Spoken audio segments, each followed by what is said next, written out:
My friend says caffeine's a drug. I said, oh, tell your friend, fuck you. I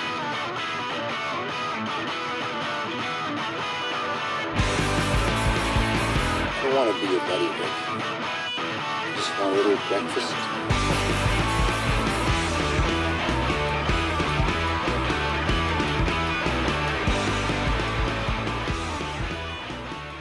Hello. Hello. Welcome to Breakfast Punk's podcast, the podcast about coffee, donuts, DIY punk and anything else we want. Brought to you by Sham City Roasters and Deadbeat Donuts. From Hastings, I'm Dave. And I'm Siobhan. And on this episode, we're going to be talking about the Satanic Panic of the 1980s and 1990s and reviewing the film Rabid Grannies from 1988. Wait. Indeed. I don't know what that was. It's probably approval. So as always, we're eating and drinking nice coffee and eating vegan treats.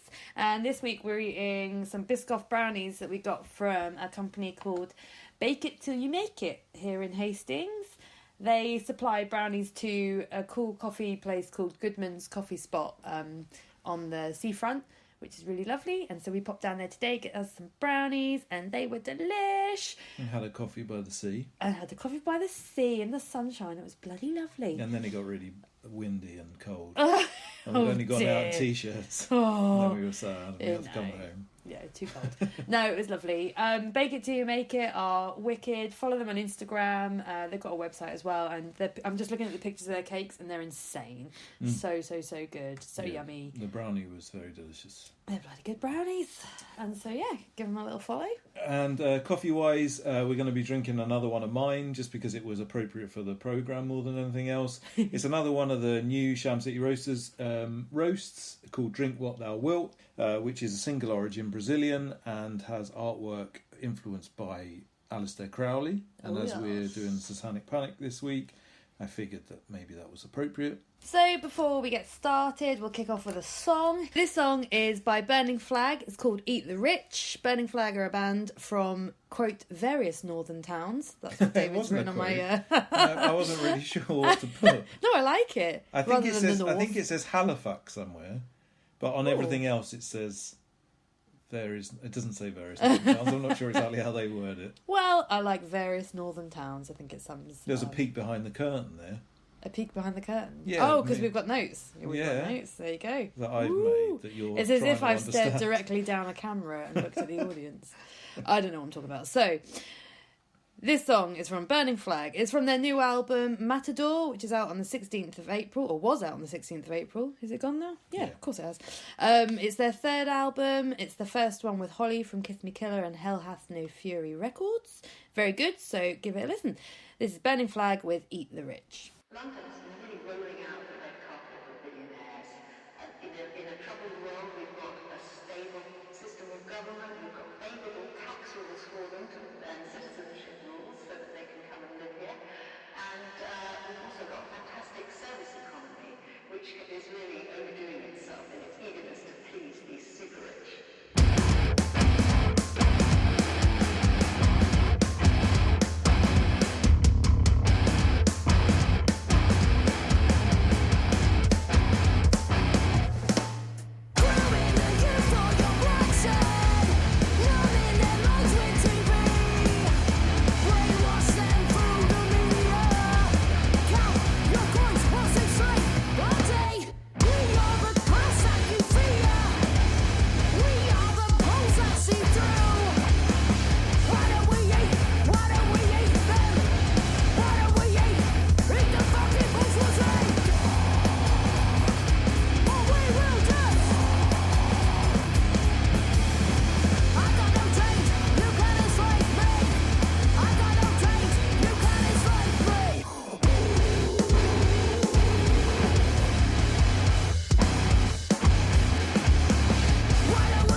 say? Breaking news is part of this job. You are fake news.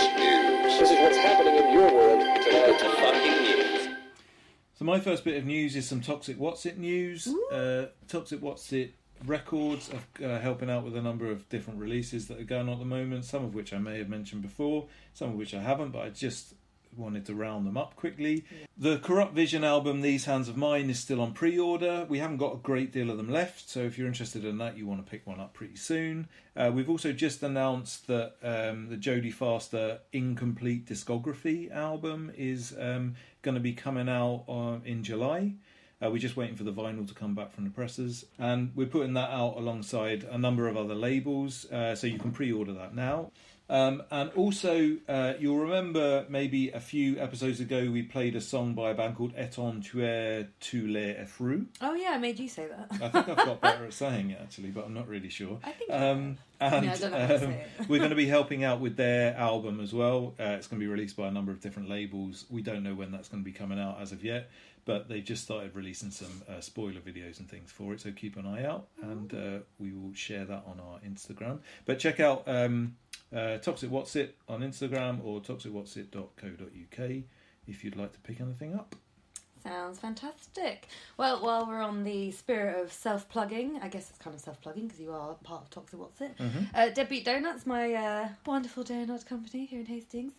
We've got merch. We've just sent out all of our pre-orders. Thank you to everyone who did pre-order your t-shirts and coffees and all that. It was really awesome, and it was nice to go to the post office with all my sacks of stuff. So many sacks. So many sacks. That's what they call it. So many sacks. Slattery. No, they never call me that. That's a horrible thing to say. But we've still got baseball tees, we've still got t-shirts, and we've got loads of our lovely coffee that lovely Shamsi Roasters opposite me. Hi. Hello, Shamsi Roasters. Has roasted for us. It's our donut shop blend, made to be extraordinarily quaffable, so you can drink it with tons of donuts or whatever you have for breakfast. Because everyone should eat a ridiculous amount of sugar for breakfast. So yeah, we if you check out Deadbeat Donuts on Instagram, there's a link to our Big Cartel shop on there, or Deadbeat Donuts at Big Cartel or whatever that is. I always say that. It's Is dot. it at? It's dot. always dot. Deadbeatdonuts.bigcartel.com is where you can buy t-shirts and coffee, and we'll post it out. So I read a story this past week that the long-rumoured remake of the Toxic Avenger is starting to take shape a little bit. Not really sure how I feel about that. I'm sure most people know that about the Toxic Avenger. It's the classic trauma film about the deformed superhero who starts off a nerd, falls in some toxic waste, and becomes the Toxic Avenger. It's an amazing film. Again, I'm sure most people have seen it, but if not, you really must. It's one of the best trashy films ever. But the remake, so the reason that I saw this story is somebody called Jacob Tremblay has been announced to be in it. I'd looked up Jacob Tremblay. Turns out he's just a small child.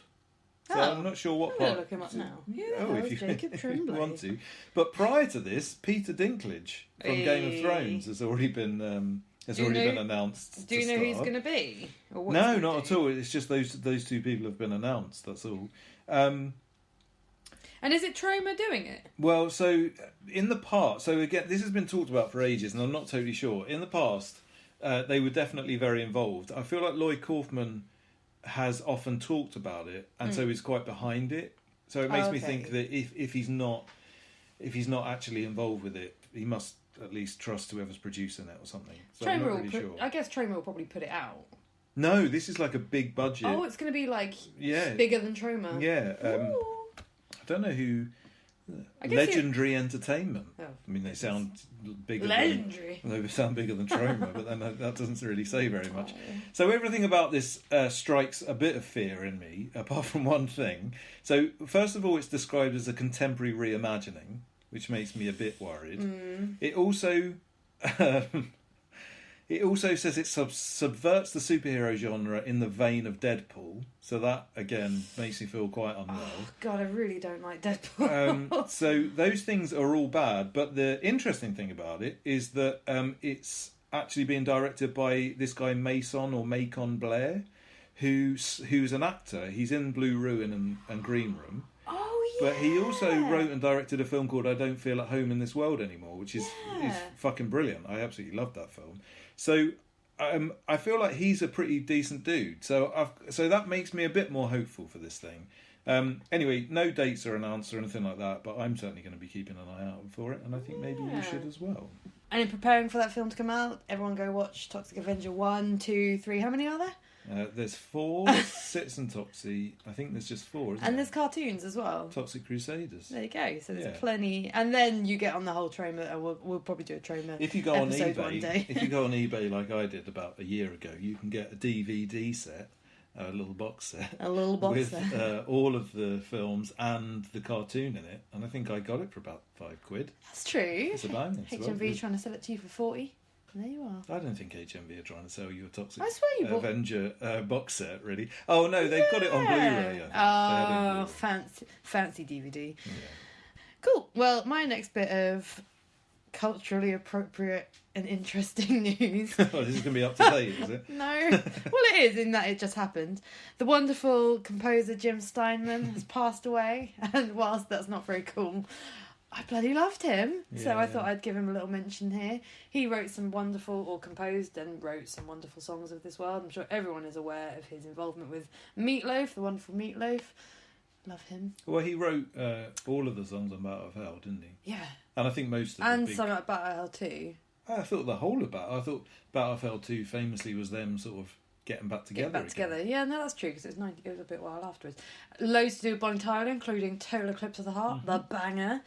But also, the only good Celine Dion song is All Coming Back to Me Now. I don't get behind you on that one. Oh, it's fucking brilliant. But just to give him some credibility, he also produced This Corrosion by Sisters of Mercy, which is like the goth anthem. Yeah, that is quite a surprise. So, yeah, he's fucking brilliant. He also did the songs in Streets of Fire, which I think that we've discussed Streets of Fire. No, we haven't. Not enough. Yeah, I think we did at some point. I think it's come up. But Streets of Fire, if you haven't seen it, is absolutely brilliant. It's directed by, his name escapes me, but the guy that directed The Warriors. It kind of looks a bit like The Warriors if it was made on a slightly bigger budget. It's beautiful. Is that a Defoe with his leather? Yeah, got leather trousers, big high-waisted leather trousers and braces. Yeah, I'm not thinking. My brain's not working very well. The little fella from Honey, I Shrunk the Kids is in it. What's his name? The guy from yeah. Oh gosh, what's it called? With the flat, the Little Shop of Horrors. Yeah. That dude. Yeah. What's his name? I don't know. If anybody knows his name, no, it's really obvious. shamcityroasters@gmail.com. I'm googling it because it's going to absolutely piss me off. I feel like it's Ernest or Irvin. No, or... I think that's his name in because they call him. What is his name? I totally know this. Rick Moranis. Yeah. That could not be like a more classic. By the way, nobody will have seen this, but I got that without the internet, ladies and gentlemen. Yeah, I hadn't even gotten as far as my thumbs yet. I'm quite impressed with my brain has just started to work. Maybe this episode will work out right in the end. That's a fucking great film. It's too good to rate as trash on this podcast, definitely. So go watch it anyway. But it's got some it's not a musical as such, but it's got musical elements to it. And there's a couple of there's like 3 I think really brilliant songs, and I think he writes them all. Yeah, he definitely writes 2 of the 2 best ones. We were definitely bringing this up around our 80s top 10 because that was why you were really close to putting one of the Streets of Fire songs on. Or you did. I can't remember. You might. No, I didn't. No. Very good. But yeah, so see, my memory's brilliant. I know exactly. You know what's on your top 10. So anyway, so that's Jim Steinman. R.I.P. Is that what we do when people die? Yes. I don't know. I hate talking about people just because they're dead. Yeah, I'm but quite glad that we talked about him previously when he was still alive. True. That makes no difference to him. And to be honest, whatsoever. I bring him up purely because I genuinely thought he was brilliant. So quite sad that he's died. Well, talking about death. Thousands of people went to Tompkins Square Park in New York just 2 days before we were recording this. It will be a few days before the episode came out, and had a big hardcore festival without wearing any masks. And I just noticed it, and I just wanted to bring it up, partly because it proves time and time again that John Joseph is a fucking moron. John Joseph being the original singer from Cro-Mags, who's now in some other vague version of Cro-Mags, I think. Is he one of these people that is just like, people don't know what punk is? We were punk. We were hardcore punk. So John Joseph is a bit odd because he he's been writing some books about veganism. So I think I think he's slightly popular. It's with just generally in culture but one of his books about veganism, to give you an idea of what a fucking meathead He's got a cookbook out, hasn't he? I don't know if it's a cookbook, but he's got a philosophical book about veganism, which is called Meat is for Pussies. Yeah. So that's the sort of fucking idiot that we're talking about here. You're a pussy bra if you eat meat. But yeah, the bands were mad, but just so that you can remember not to like help out any of these bands. Madball, Murphy's Law, Blood Clot, which has members of Cro-Mags, which I think includes him, and Biohazard. A band called The Capturers that I don't know, and Wisdom in Chains, who I've heard of. Worse still, I mean, there's so many different things about this story which have just completely upset me. I don't really know. I don't really know if I can put them all into words. But one of the members of when Murphy's Law played, some fucking douchebag from the band SSD came out and sang with them. And he had a homemade shirt that said Black Flag Matters on it. So again, this is the sort of level of intelligence we're talking about. John Joseph went on Instagram immediately after hearing that there was some people were like complaining because 2,000 people, none of whom are wearing masks, went and did fucking karate kicks in the middle of a park and like cuddled into each other. There's absolutely zero social distancing in any picture. And just called everybody... chumps, and this one he wanted to call us all bitches, people that were going to moan about him the things that he's done, but instead of calling us bitches, which is bad enough, he chose to spell it biotches, which is something which is, I don't know. He can call me a biatch all day. Anyway, I've got many words for him. he compared the whole. He basically said loads of people got together for the Black Lives Matter protests, and loads of people got together apparently for 420 so that they could all smoke weed. I'm not sure about that. Yeah. And this apparently is their protest, even though it was just a bunch of fucking morons singing fucking stupid songs at each other, whilst they all, like I say, just karate kicked and manned up to each other.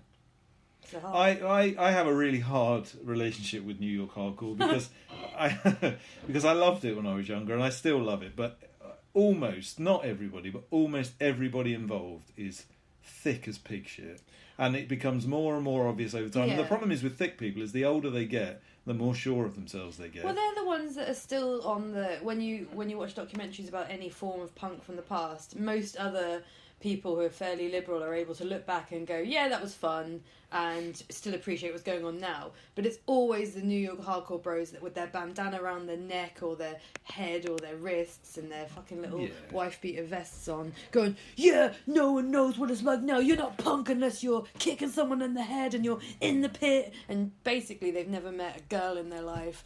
They're only hanging out with their like bros, and it's just like... No, I mean, it doesn't matter. They never make out in their life. But I mean, what I mean is, it's not a female-friendly environment in the slightest. Nor are they ever going to attempt to make it one. But no, I mean, I think it. Yeah, and they're just the most pretending to be liberal, non-liberal people ever. Yeah, there's a serious lack of humour and ability to reflect upon yourself. Oh, they've got no self-awareness, like zero. So but some of the music's all right.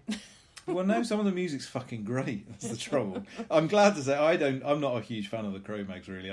So I find it much easier to just think John Joseph's a fucking idiot. He really annoys me. I don't know why. The last thing I heard about him, he is a pillock. The last thing I heard about him, he was doing walking tours where he showed everybody all the gnarly things that used to happen in the Lower East Side now that it's gentrified. And I'm just like, well, I don't know. Good for him. Good for him. Not good for him. He's having a nice time on his own. On to you. On to me. Well, on much nicer and more positive news, I just wanted to plug someone else who's been creating some nice things, and that's Garlic Bread Club. Garlic Bread Club is Jo. She makes lino prints and clay and resin art and lots of things up in Manchester. And recently I've bought some of her resin works. I've got some two of these shell trinket dishes, and also she's just started making earrings that are these crazy big retro style earrings, all resin based, that she's just making at home, and they're pretty amazing. So I just want everyone to go and have a look. Garlic Bread Club are also a gig promoting duo. It's Jo and Andy up in Manchester. And so, yeah, when gigs go back on, definitely look them up for gigs up that way. But in Yeah, the they meantime, had loads of amazing bills lined up. yeah, tons of I think things. we Hayes played the last one and it was fucking mental. I never It got was to one of go the up last gigs we to... played. Yeah, I've never been able to go, but now that the cafe's not around, my plan Yeah, well, is to... you're free My plan is to travel free around to go and eat garlic bread and watch punk. I'm literally, I mean, for those who don't know, you go to the gigs and they give you garlic bread. I mean, Yeah. it's real simple and really fucking cool. And I really want me some garlic bread and punk. But in the meantime, resin, glittery, wonderful artwork through the post will do. Will more than do. It's bloody amazing. So look up Garlic Bread Club and Garlic Bread Punk, both on Instagram. Garlic Bread Club have an Etsy shop. Yeah, go look it up and support. It's really lovely, wonderful stuff. Very nice colours. Bloody cool. Like, I got to pick the colours of the resin and the glitter. It sounds really simple, but it's fucking awesome. Oh, that's wicked. So they can be exactly what you want. And, so cool. So, yeah, anyway, I couldn't... So you're Keep them taking high. credit for the colours then? No!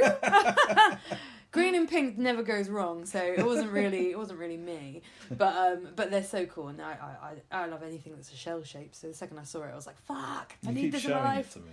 I do. Just out Look of at my context. shell. Yeah.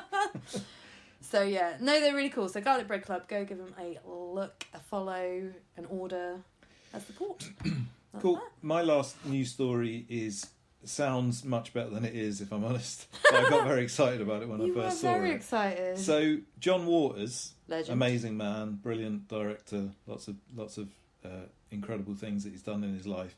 Turned 75, and because he turned 75, Sub Pop, the record label, released a 7-inch by him, and I thought, oh my god, John Waters has made a song. This is going to be absolutely fucking brilliant. But it turns out it's a spoken word piece. It is pretty cool. It's about the filmmaker Pasolini, who made the film 120 Days of Sodom, which I'm not going to describe, but... I mean, I don't know it. Do you not? I'm looking in your eyes trying to guess what it's about. I mean, the words may give it away.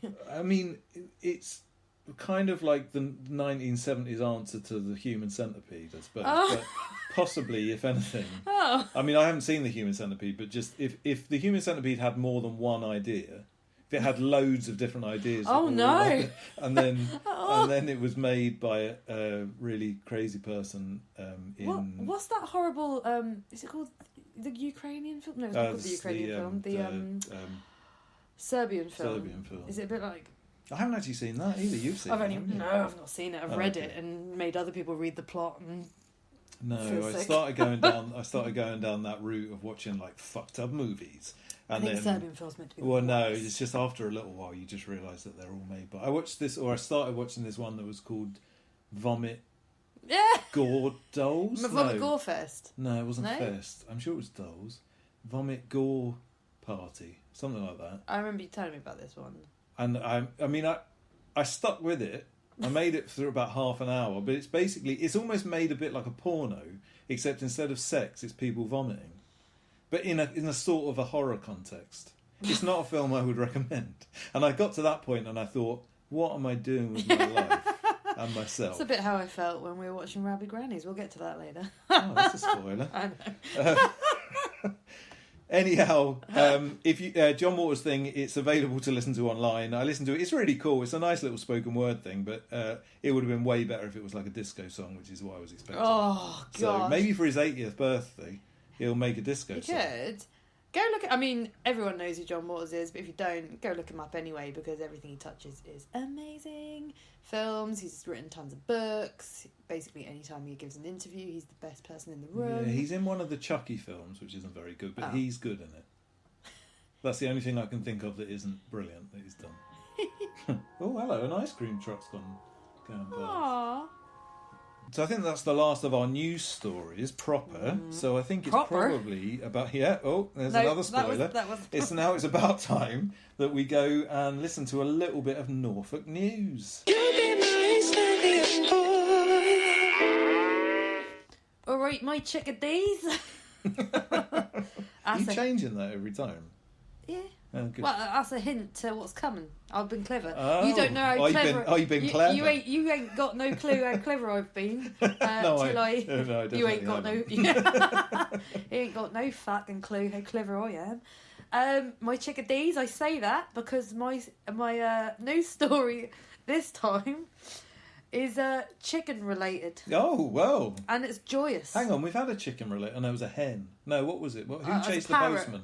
No. Oh, that was we a have a lot pheasant. of, there's a lot of We've bird had a parrot content. with a crisp, and we've had a pheasant with a postman, and now we've got a chicken who's laying a 1 in a 25 million chance triple yolk egg. How you heard it? Made the news. This did made the news. What news? The Norfolk EDP News. Right, 24. Yeah, okay. Yeah. It might be on BBC. I ain't looked. Ben Stokes, here he is. He's holding Polly the chicken, who laid a rare triple yolker. I bet Polly the chicken didn't have the name Polly before I bet she laid the egg and he thought, I better name this one that previous to this I was just going to use as dinner. No, I do agree. It's not very nice to keep chickens, but I think he's keeping them for good. I wasn't trying to make a serious point. Well, well, I'm quite serious about this man's story, and so is he, because he all right. submitted this to the news. Of course he did. Have they seen proof of this? How do you prove a trip? Go on, sorry. He's sorry. taken a photo. Credit Ben Stokes. You are more likely to be struck by lightning or become a saint. What? Become a what? Become a saint.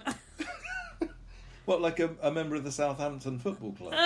Yeah. Hey, wait! Fuck off. You are more likely to be struck by lightning or become a saint than find an egg that has a triple yolk, unless you're this Norfolk gardener.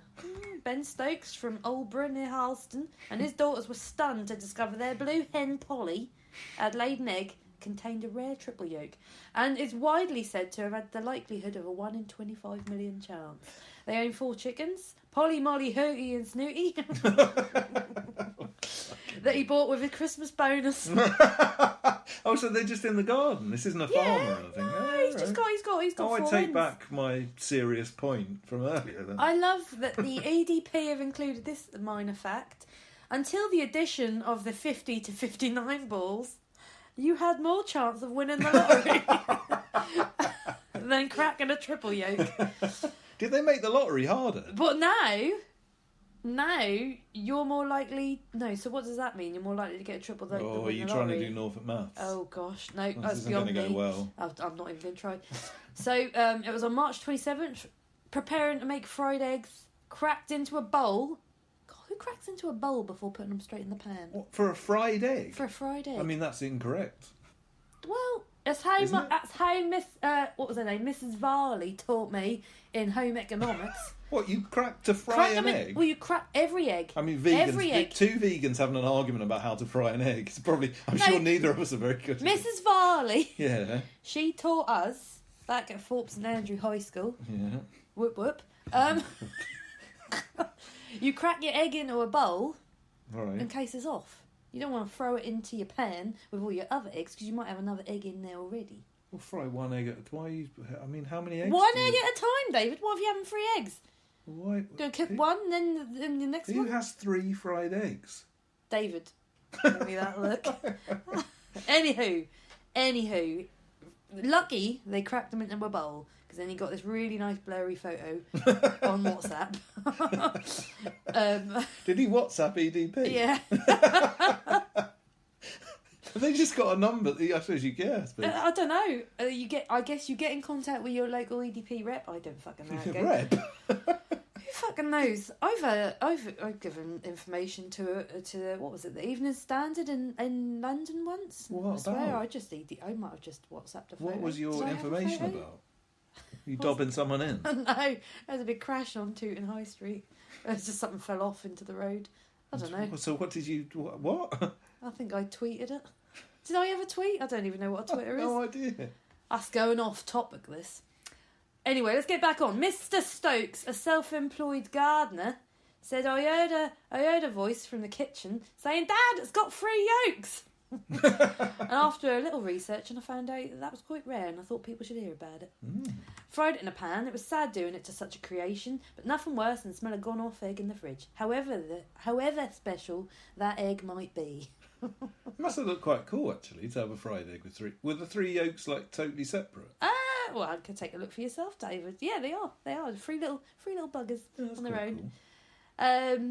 cool. And then Mark Gorton from the, I don't know, traditional Norfolk Poultry Society said, I haven't ever come across one of these triple yolk eggs. It certainly can happen, but I've never come across it. You can make a lovely cake out of it. What, does he think that you'd make a nicer cake out of a 3-yolked egg than a 1-yolked egg? I suppose there's more yolk.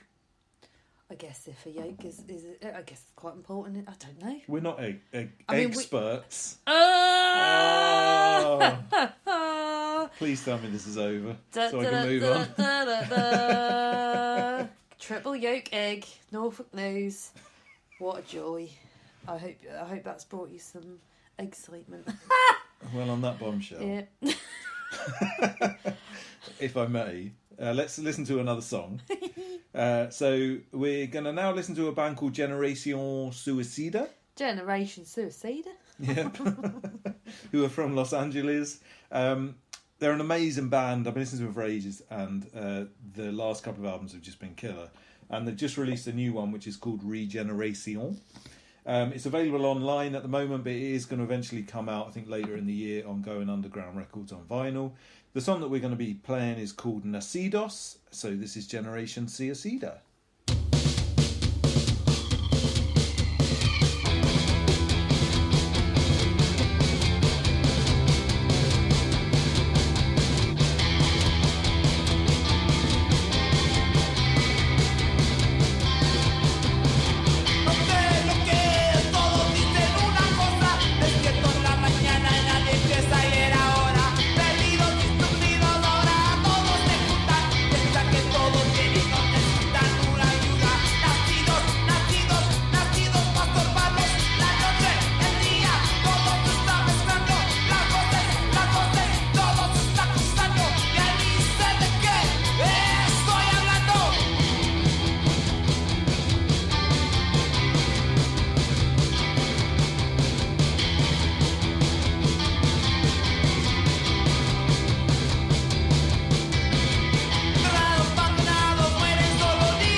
Welcome back to the podcast. We're now going to be discussing our main topic, which is the Satanic Panic. And I just wanted to warn you from the get-go that we will be covering some subjects of child abuse and sexual abuse, just to give you a heads up. So without further ado, we will move on to the Satanic Panic. The young man was named Azrael. I later found out that Azrael was Lucifer's personal death angel. But I also found out that was the same name as the cat on the Smurfs.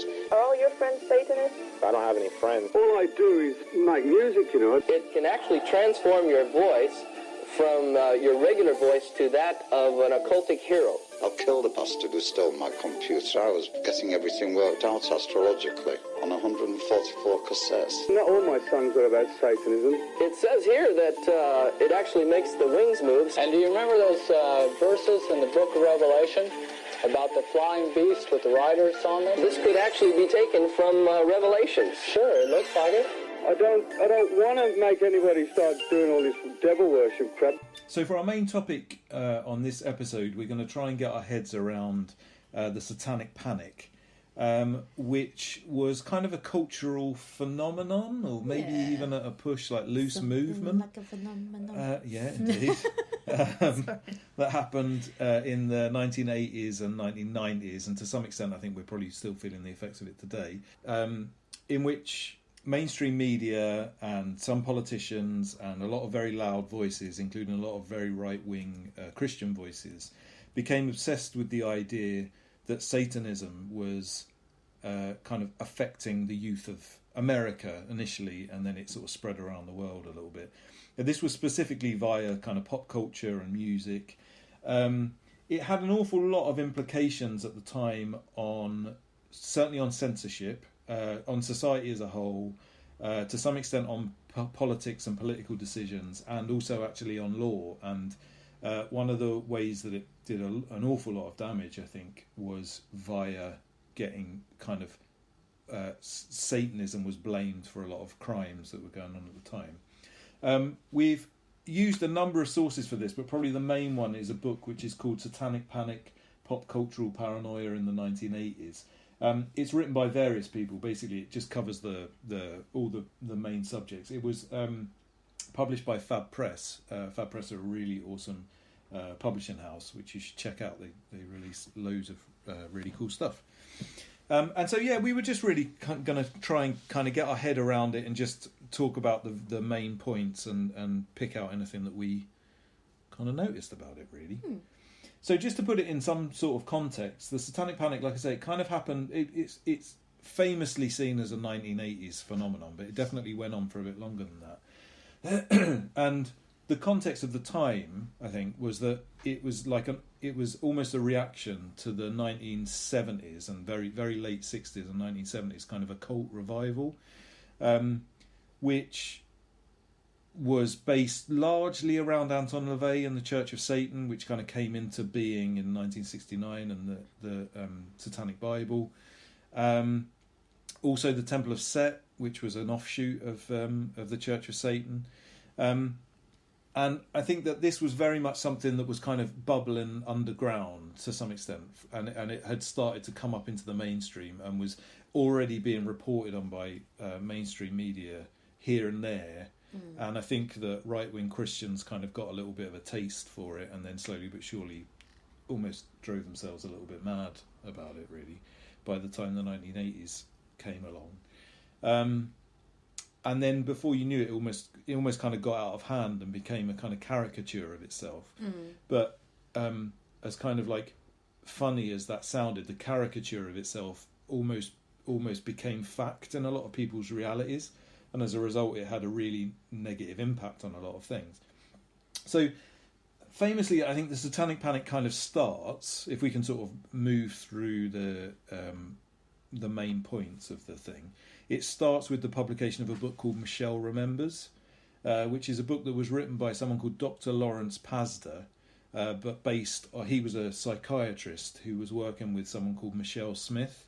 And so the Michelle of the title is this Michelle Smith. And he was her doctor, and during the sessions, what the book is about is that she reported some ritualistic satanic abuse, which is kind of the main phrase that a lot of people use, ritualistic satanic abuse, which he actually coined. Well, it didn't exist until this book. Like, it was not a... It never really existed. Yeah, but like but the concept, the concept, the whole idea that children being abused in a ritualistic manner according to like a satanic ritual abuse never existed until his interpretation of what this woman was telling him in their sessions. And by the way, she's telling him this in the voice of her 5-year-old self, in like a particular kind of therapy that they were doing, isn't it? It's regressive therapy. Therapy, which I think has long been disproven as a kind of an effective psychological, but was used an awful lot during this, and I think was often used by religious figures, not just psychotherapists and things. Yeah. The book is just complete trash. It's like a pulpy. It's presented in a way that if you looked at it now, you wouldn't necessarily look at it as a kind of serious psychological text, I would say, just from the sort of front cover and the garish things alone. But it was presented as fact, and it's since been disproven. The doctor has since kind of stepped away from it. He's never actually said that it was false. Yeah, he says, doesn't he say now that... I mean, it's written in a weird way, because at the beginning he's saying, oh, the patient is telling me this, the patient is telling me that. And then as the book goes on, he's more stating it's fact, not saying Michelle is telling me this. He's saying this has happened, this has happened. And then since then, there's some interview from him in the 90s where he's saying, I never said it was true. All I've done is present what someone told me. But that is definitely not how he portrayed himself when the book deal was taken on and he was doing all these tours, exploring what a credible expert he is now. Well, more so than that, he was actually used. I mean, we'll get into this really, but it's interesting what you said, because the way that the book goes, where it starts as a kind of suggestion that these things might be happening and then ends up being factual the further the book goes on, that kind of mirrors the way that the Satanic Panic went along in the 80s. It started as a suggestion and then it sort of almost became fact, and he ended up being like the court expert on some people's trials and things like this. So it was a weird thing where he, as a person who made up this idea, then almost immediately became the expert in the thing that he himself had made up. Well, because you would be. Yeah, and then it's like that. So that then when he's asked about something, what he's saying from the perspective as an expert. Yeah. And so therefore it's fact. And then on top of that, then more people like this come out. And so, but there's never any hard evidence fact, because again, it's all from the retelling of someone who's going through past life regression, which, like you said, has already been proven to not be that effective. Yeah. So the only, he's this expert. This is genuine fact based on something that may never have been fact. And some of the sort of pulpy elements of the story is that within the story, she's apparently attacked by magical spiders. She's saved by Jesus. At one point, she's raped by a snake. She's rubbed with dead human fetuses. Which all seems so garish in the cold light of day. So over the top, not over the top. That's awful. But yeah, you're right. It's like this. It sounds just crazy. But it was a massive seller. It was a bestseller, and this was one of the things that I think you see time and time again throughout this thing is that the shock of saying, "Oh, this satanic cult is doing these terribly evil things," really attracts viewers and it attracts readers. So everybody was kind of making a living off this thing. So this guy then becomes an expert, and so the way that he makes a living is by going around talking about how serious satanic ritual abuse is in the modern day, and that obviously spreads and spreads and spreads, and it's like it's like an illness. It's kind of knocks on, and then of course all the right-wing Christians throughout America, of which I'm sure there's an awful lot now, but I think there was probably a lot more in the 80s, jumped on this and absolutely loved this. Well, it helped, and we'll get onto it. It helped answer a lot of their fears and their questions about what was going on with their children. Yeah. Because of the time. Yeah, absolutely. Which we'll get onto towards the end.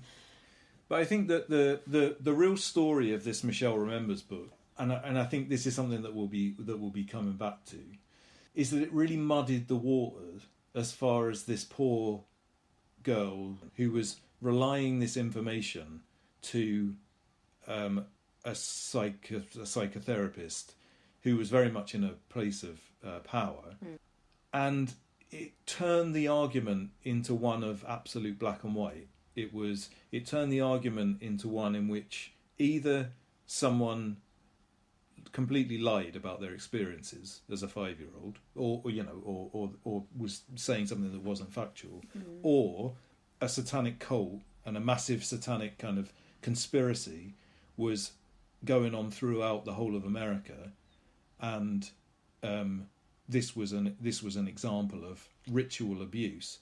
And the thing that it doesn't do, and you see this time and time again throughout the Satanic Panic of this entire period, is that the answer isn't this girl might have actually been abused, but it had nothing to do with Satanism, or if it did, it wasn't some sort of cabal of Satanists that were existing within the world around.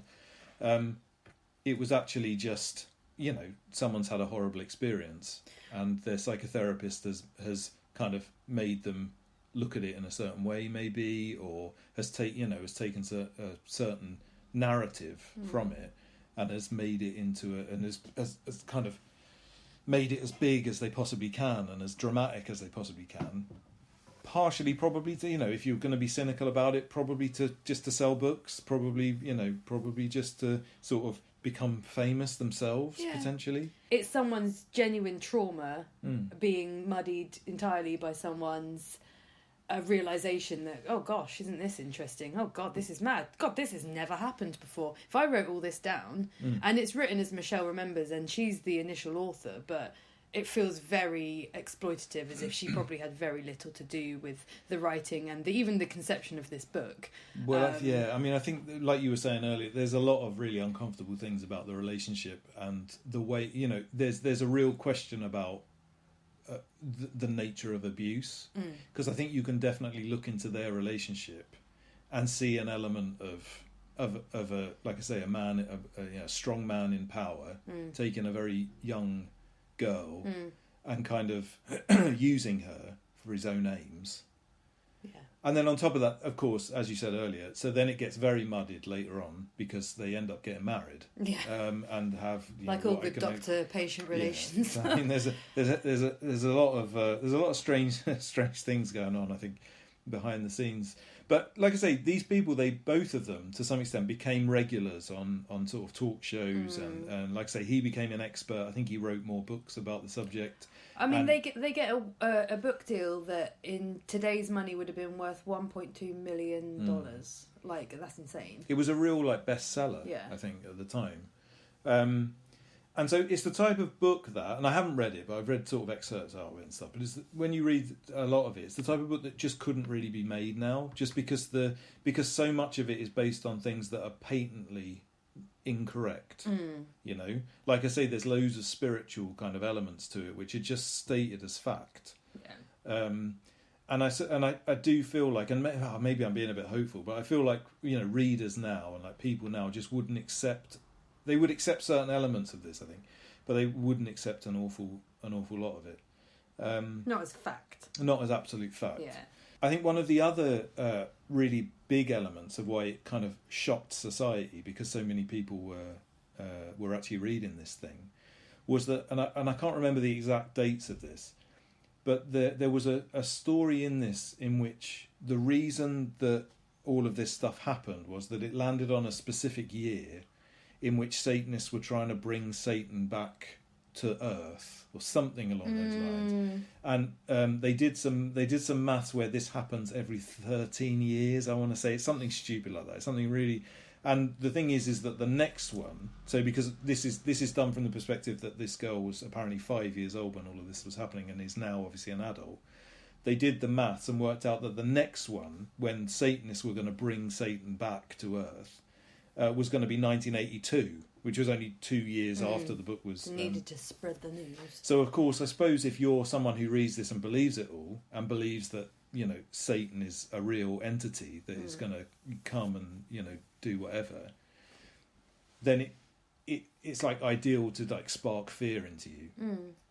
It's kind of like being in a cult and being told that the world's going to end in 10 years. It gives you this thing to hold on to. And it's also the beginning of taking on the opinion of someone who's outside of Satanism as the expert on it. Because like you say, they're like, Satanists are bringing Satan to the earth in 13 years and it's going to happen 2 years from now. But actually the Church of Satan are these really selfish people that are doing these other, all their rituals are based in elsewhere for their own needs and very little to do with the harm of other people. But yet this man who's made up this book on ritualistic abuse is going to spread the word of Satan and make sure everyone knows that he's dangerous and that Satanists are dangerous. Well, it totally misunderstands what Satanism is. Yeah, that's what I'm trying to say. I suppose. And I think that you can often... It's very easy to sort of see when people are coming from a place of ignorance, really, with Satanism. Because if you hear a lot of conservative Christians talk about Satanism, they talk about it in the context that it's an actual... That people are literally like wanting to... worshipping the devil and wanting to... like they as if Satanists treat the devil in the same way that Christians treat God. Yeah. As if it's like a real thing. But actually in reality, certainly Anton LaVey and the Satanic Bible is very much more like a philosophical a bit of writing mixed in with, some like showmanship. but it's all knowingly. I mean, nobody thinks that there's a magic man that's going to come from underneath us and kind of take over the world. There are people in the world that believe that, but they tend to be mentally ill or juggalos. And that's what Anton LaVey says at some point when he's defending it. He says all these people that are doing weird and wonderful stuff to conjure up devils and to cause harm to other people, he says they're not examples of... Oh, it might not be Anton LaVey that says it. I think it's Thingy from Temple of Set. It is, yeah. But they come from the same place. These are not examples of people who are Satanists. These are examples of people who are potentially unwell in themselves and using the name of Satanism to mask what they're doing. He said, but we would never consider them part of what we're doing. Like, Satanism essentially is this idea that you can do whatever you want, and so long as it doesn't harm anyone. That's pretty much entirely it. Like you say, with the showmanship of rituals and magic. Yeah, and like just cool shit, like, skulls. Yeah, exactly. Nudity and being sex. In the dark and black and red stuff, and being nude and pretending to, have altars and stuff. So anyway, it's nothing to do with literally conjuring up the devil to cause someone harm. Although, again, to some groups... But then, of course, because it's a binary argument in this context, people only look for, as with all binary arguments, people only look for the things that prove what they want to see. So if you can find one person that says, I am a devil worshipper that is trying to bring Satan back and to take over the world, and that means all then Satanists you only listen to that. You don't listen to, like Michael Aquino having like a sensible discussion and being a vaguely intelligent person. Well, we have the same, and we'll get onto this sort of stuff later, but we have the same problem now with people's beliefs around, like, not people, but some far-right ideas about Muslim and people who believe in Islam. Yeah. Well, and it only takes for one fundamentalist person with some wacky ideas to say they're doing it in the name of something, and, certain groups go, well, screw that. All of those people are... I mean, we've got a horrible racist world at the minute. Well, the Satanic Panic is very much could be mirrored for... Which I think is why it's important to look back on now. Yeah. It's very much mirrored in things that happen after it, but we'll get to that. Yeah. So, like I say, Michelle Remembers was kind of like considered the very first blow, if you like. And like I said, it happened in 1980, so it is right at the start of the decade. Yeah. And so, as to whether all of the things we then talk about from this point forward, as to whether they're actually like influenced specifically by that book, is impossible to say, and it's a very grey area. I think it's fair to say that the success of Michelle Remembers meant that there was a number of kind of copycat similar types of books which all appeared, and some, notably, I think some of those books were factual or based on a specific person, but some of them were actually fiction and were written as fiction. But what happened was all of those books, of course, they were all rushed out in the way that these things happen. There's one successful book and then suddenly there's lots of successful books in that genre. But because the first one, I think, was presented as a factual thing, a lot of the fictional books that came out of it weren't necessarily appreciated fully as fiction. And this isn't just true of books. Also, lots of, as we'll see, lots of TV programs started to appear. Films were being made about all of these things, and so there was a real blurring between fact and fiction. So the next sort of big event, I think, and we're not really doing this necessarily in order time-wise. So our next main point was that following on from this, there was a big discussion about censorship and pop culture, and specifically satanic messages being present in largely heavy metal music, also in Dungeons and Dragons. Was a really big. So Dungeons and Dragons had just sort of launched and became quite big at the time, and so that was picked on as one of the main things that was spreading a satanic message. Weirdly, He-Man. Yeah, He-Man's such a weird one because like the stories always have this like over the top like morally right on messages. It's just like, did you notice that He-Man, even though he's got these big muscles, the muscle that defeated the enemy was the biggest of all, his brain, and it's just like, I mean, quite over the top. Which then people from this kind of like far right Christian ideals went, well, it's over the top to cover up the satanic occult. So that was, and within all of this is where this other big idea that caused, had a big impact on the Satanic Panic came from, is this idea that there was hidden messages within all of these things.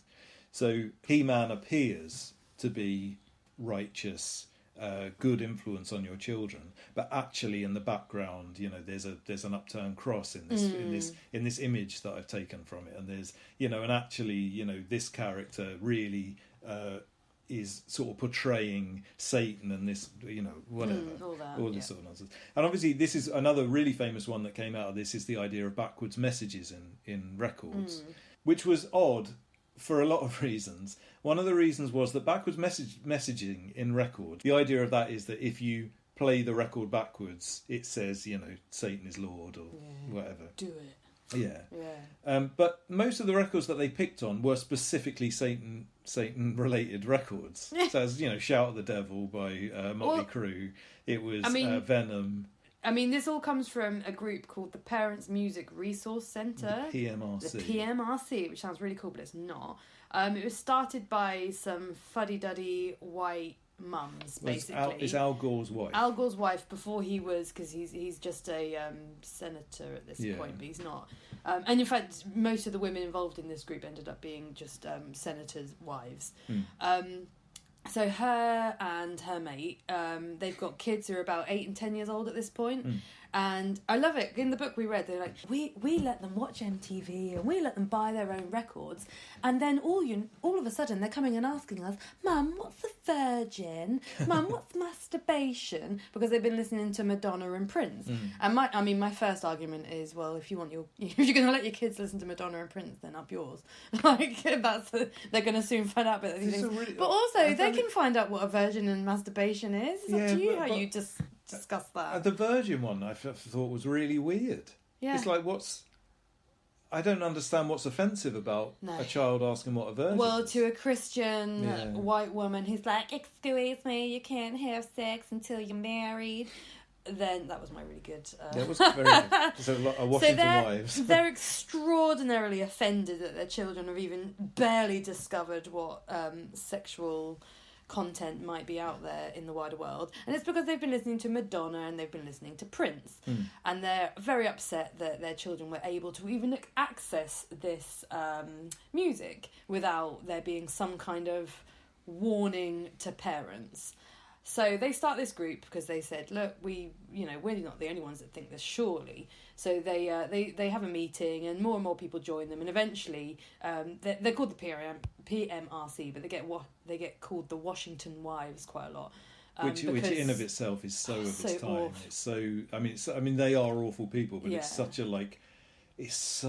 sexist just talking down to these people, and when they get, you can see they end up. This leads to a trial eventually, and it's basically these women get together and create a list of 15 songs that exemplify what is the problem with music and culture at the time, but specifically music and the messages in music that children are just able to go and listen to without there being any warning to parents.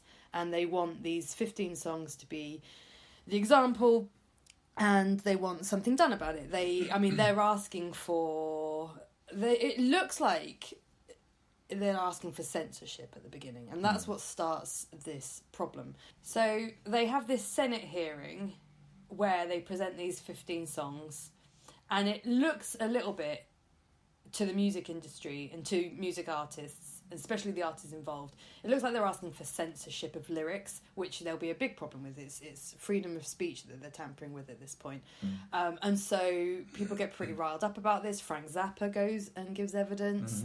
And Dee Schneider goes and gives evidence, fully dressed as Dee Schneider on a day off. So, but hair really big. He hasn't got full makeup on, but his hair is the most bouffant it's ever been. He's in his dirty jeans and a ripped t-shirt, and then he speaks extraordinarily eloquently, as does Frank Zappa, to defend their right to free speech and to not be censored. So this was a big thing. And anyway, so I interrupted Dave, but he was referencing some of the songs that are on this list that they've picked. I mean, these songs are brilliant. Some of them, it will make a great compilation. Some of them, I think, probably did a bit better through being on this list. Well, no, that famously happened for loads of bands, and not just the ones on the list either. Yeah.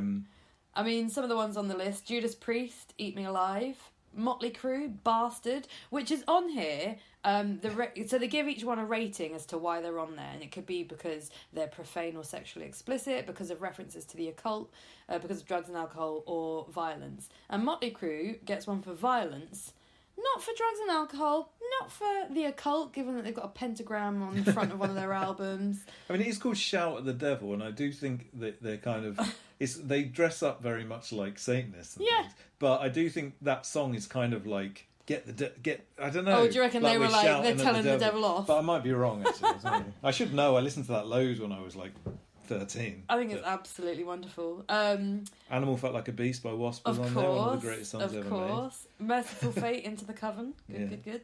Venom, Possessed. Venom have a nice...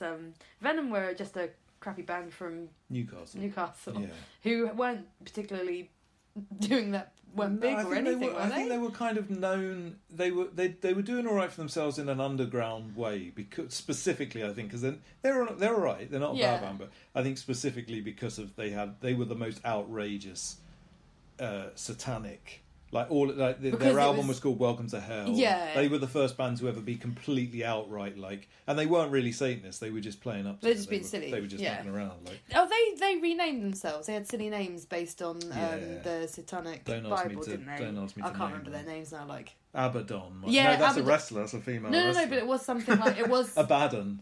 Yeah. One of them. But he was saying, he didn't know this list existed.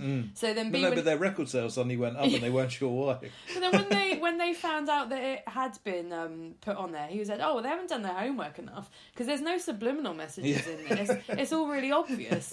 And it's on an album called Welcome to Hell. It's like I take offence to them saying that we've got subliminal messaging when it so clearly is what it is. And get over it. The Twisted Sister, We're Not Getting the Take It gets put on there for violence. When it's like the nicest anthemic song ever. Def Leppard get a mention as well. It's crazy. Like Def Leppard's so middle of the road, and Cyndi Lauper's on there too, right? Cyndi Lauper and Sheena Easton. So Sheena Easton, it's a good little list. But yeah, so this goes to Senate hearing, and what comes out of it essentially is the parental advisory labels, isn't it? Yeah.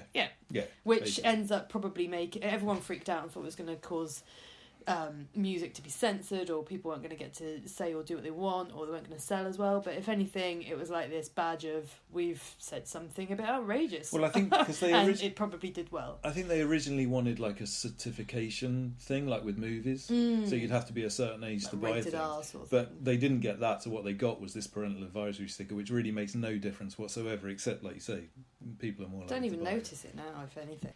So the Pmrc trial itself wasn't specifically about the occult or like Satanism, but it was one of the many things that they were sort of rallying against. And I think what it did was, because it was such a mainstream thing that happened, and it went to the Senate, and it had a lot of media attention, was it sort of brought again into the kind of general zeitgeist of America at the time that there was this problem with the occult and there was a problem with Satanism. And one of the really interesting things about it is that it also, and probably important for a lot of the stuff that we're talking about, is that it really brought the idea that popular culture and media generally was becoming something that was getting ideas into your children's heads, as it were. And and I think that it's important to say here about the general culture that was going on at the time and the general fears that were kind of going on with people. That at the beginning of the 80s was famously the time of like latchkey kids. So it was the first generation of people wherein both parents were going to work. So there was a big fear that children were sort of being left alone to kind of find things out on their own. And into that soup comes MTV and comes heavy metal, comes also like horror movies were a big thing. On top of that, there was much more. So there was more TV channels. There was more. The VCRs were coming into play, and so people were able to see a lot more, than they were before. And I think that it caused a really big generation gap between parents and their children. And the book makes mention a lot of this idea that it was a time in which parents were kind of fearful of their children. And if you watch a lot of films from that period of time, there was a lot of those films are about like horror movies are a lot about young people doing really horrible things without any kind of morals. Like The Omen and The Exorcist are all around that time. Well, prior, but as a result of being prior, they were influencing this stuff. And I think that, and you see this a lot. You see this a lot in 80s movies. If in 80s movies they ever want to show that you're going into like a dangerous place in the movie, they always fill it with like punks. Like teenage punks, like spray painting the walls, or like having fights, or getting drunk. Kids going against the grain or being alternative, and that's the scary thing. Yeah. But in filmatic language of the time, it meant, oh, you've gone onto the wrong part of town. You've gone in, and it was all so. There's kind of this idea of like, we're scared of our children. We're scared of their ideas, and I think it's something that you can definitely really see today in the context of like, you know, millennials and boomers type stuff. It's like people that don't understand their own offspring, as it were, and so they kind of put all of their fears upon them almost. And I think that kind of ran through, you know, everything. A lot of the other stuff that we're going to talk about, a lot of the crimes that were blamed on the Satanic Panic had an air of that about them. So this is probably a good time as well to say that whilst the Satanic Panic was very much an American sort of phenomenon, or is remembered very much as an American phenomenon, there was a knock-on to a lot of things in Britain, and weirdly, specifically, there was a lot of things going on in Australia.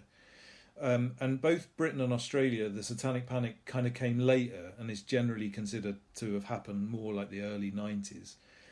But in the UK at this time, there was a big worry about films, and it was the time of the video nasties when a bunch of films got completely banned and they weren't allowed in the country, that it was illegal to watch a group. It was a similar list to the Filthy 15 or whatever.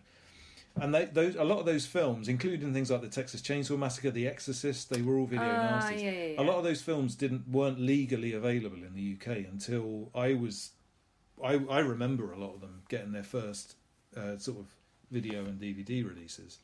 So a lot of this was also influencing people abroad, and I think definitely the UK was getting this in the way that Western culture, I suppose, spreads out. And of course, there was a lot less information at the time. So this is all pre-internet, of course. There was much less of an ability for people to kind of find out this information. They were just getting tidbits of, satanic ritual abuse is happening. They can't go and Google it and find out different people's arguments and find out about Satanism. They just get what's given to them on the telly. Which brings us to the sort of most dramatic version of this, which is that Geraldo Rivera, the talk show host... Smarmy bastard. Yeah, he's a horrible man. Who, I don't know if he still does anything now. He certainly continued doing a kind of Kilroy, Jerry Springer type show for a really he very long much time. is a Kilroy character. Very much. He's ridiculously that, isn't he? It's just this like his style was like intense hounding of guests. Well, they talk about him doing this thing where it's a weird psychological technique where he'll really buddy up to somebody. And he'll kind of he'll say a couple of things to make them think he's their friend, and then he'll suddenly hit them with a really outrageous, argumentative question, and it would always knock them, make them not really sure what to say. That's exactly it. Well, so he was someone who he had a talk show. Well, no, he didn't have a talk show. This was one of his first things, wasn't it? But he'd been trying to break for a while and hadn't done anything that particularly good. And then he took on this Mystery of Al Capone's Vaults, which he'd actually got sacked prior to that. So you're right, but he wasn't doing well. He was a reporter of some sort, and he'd got sacked. That's it. And then he came back. He did this Al Capone's Vaults, where live on TV they were going to go into the vaults of somewhere where Al Capone had been, and they didn't know what they were going to find, but they were going to find it out live on TV. And when they got down there was a broken bottle, and that was it. There was nothing. But, so he came out of this thinking, and his manager told him not to do it. He said, it's going to be a waste of your time, you're not going to get anywhere doing this. He did it, they found nothing. But they got something like 30 million. I don't know what it was. It wasn't 30 million, but No, I think it was. I think It it was, was. yeah, It I was think the it was. highest. It was the highest rated or highest watched program that Fox aired at the time. And so he was given a talk show. They thought he was amazing because he did really well out of it. So then he's got this talk show, and like Dave said, he's got this style of, you know, interrogating his guests or being as he is. And because he also, is it prior to all this or is it later? He interviews Charles Manson in prison. So is that a it lot was later? part- Because I feel like that's around this time. I don't know. Did he actually do that? So He did. He interviewed him. So It was all a bit rubbish. the interview that's in the Rivera special is Nicholas Schreck, who was, I think, maybe the first person that went in and interviewed Manson, and that interview's amazing. There's a movie, basically, which is it's not really, it's an hour and a half long. I don't know whether you could call it a movie, but it's basically just that interview. So the footage I think that they use on the Rivera, because he goes and interviews loads of people as part of that program, but not Manson for that. He may well have gone and done that afterwards. It might be after that I'm thinking of anyway. So the Rivera Satanic Ritual Abuse special, which aired in prime time, was another thing that was presented as pure fact. It's very much set up similar to a kind of Jerry Springer type of thing. There's a few guests on the stage. He's got a bunch of screens behind him which have all sorts of experts in like inverted commas. There's an awful lot of pre-tape stuff where they go out and do kind of news pieces about certain events, or they go and find some satanic graffiti somewhere, which they definitely did themselves. But in today's eyes, if you watch it now, the only way I can really describe it, and it's all available on YouTube, it's worth having a look. I don't know that it will necessarily fill you with that much joy. Oh, you should definitely watch it. But it's definitely worth watching. It appears to be an episode of Brass Eye. It's as if everybody involved is in on the joke, and that they're all comedians. Yeah. If only they were in on the joke and not just being exploited. But there's a mixture of things. There's exploited and exploiters, isn't there? I mean, because the message is that satanic ritual abuse is real. This is like completely presented as fact. And you should be scared. You should be worried. Definitely be scared, and that Satan and Satanists are trying to get hold of your children. These are there's a lot more to it, really. They cover a lot of ground, but that's basically the message of the program is. And this special comes after, and we're going to cover a couple of these cases. It comes after it comes after many, but it comes after 3 massive cases where Satanism's used. So this is like, the world is already a bit shocked and scared. Yeah. And here's Geraldo Rivera to make sure that you know that it's Satan that's doing all this. Well, I think as well. I mean, I think it was much more of a kind of knock on from the Pmrc trial, and I think it was a knock on from the Michelle Remembers stuff, because they're not on it, are they? The Michelle Remembers. No, they don't. In fact, I don't mention think. it. Do they mention it? No, I don't think they. They only mention it as fact, but they don't mention any like critique of it. They just say. Oh no! I mean, again, it's just fact. Yeah. I mean, it's just what it is. It's just fact. He basically just runs through tons of crimes that have happened in the name of satanic ritual stuff, but there's quite a few horrible crimes that have happened by young people that are gruesome and disgusting and horrible, and some whiff of satanic stuff gets mentioned by the children or by the police that got there or whatever. And some of these people are still in jail, and they do video interviews with some of these people, and some of these people who, like, if you're a 15-year-old that's been involved in a gruesome murder of someone, you're probably a little bit funny in the head. You probably will say anything that someone asks, and he's frantically asking, "What about these 10,000 souls, Buster? Yeah. You said you were going to kill them, and then you were going to get 10,000 souls." And this boy, who obviously was just involved in some really nasty thing, who's not the slightest bit fussed about that, it's just like, oh well, I thought I was going to get them. Well, the one that really sums it up, I thought, was there's one. The camera is just on this guy who's in jail, who's in there for murdering somebody. He asks him a question about whether it was Satanist, whether he's a Satanist, all this sort of stuff, and he's literally like giggling to himself, like sort of he's obviously, you know, this guy's obviously done a horrible crime. Yeah. He's a young person who's done a horrible crime. Not to take anything away from that, but he can barely answer the questions, and so the camera almost immediately, when they realise he's not going to be capable of saying the things they want him to, pans back, and there's this other man just sat with him who's his like psychologist, who says, I think what he's trying to say is, and then just tells us that it's all about Satan and how he did it for, and I think that to me was almost like the moment that really just summed up this entire thing. It was this kind of, there's this guy, I don't know who the guy was who was sat next to him. He's obviously like a doctor in the jail, but he's obviously got something that he wants to say about how Satan is making people do this stuff. And this guy just doesn't say a word almost. He's just sort of like giggling to himself and sort of goes, yeah. It's so like weird. I think there's plenty to say about this Gerardo special, but one of the main themes that I think is throughout all of this stuff, and I think we've already mentioned, is that all these kids are obviously damaged. All of the issues that are happening, but it's being scapegoated onto this satanic phenomenon rather than anyone going, why are these kids so fucked up? What is the reason for this? And instead of anyone wanting to, because I think it's parental guilt for, like you say, they've gone to work, they don't know what the kids are up to, so all these kids are kind of left fucking about, and they're not being trusted because they know their parents are scared of them, so they're doing things more secretively anyway and becoming more ostracised from their family and from maybe even their friends. And so you do get these little groups of like weird little kids that are growing up to be a bit not great and doing these things, and it's easier to say that Satan did it rather than oh shit, maybe my child's a bit fucked up. Well, I mean, the whole culture doesn't have to turn around and say, we live in this really fucked up society that's not educating people well. It's not providing people with enough health care. It's not providing people with psychological care. It's not caring about people that are mentally ill. And so, as a result of that, some horrible crimes have happened. It's much easier to say, oh, that was Satan, than, oh, we're going to look at the social reasons for this. Find some, put some money into social services, or put some money into unemployment, put some money into, whatever.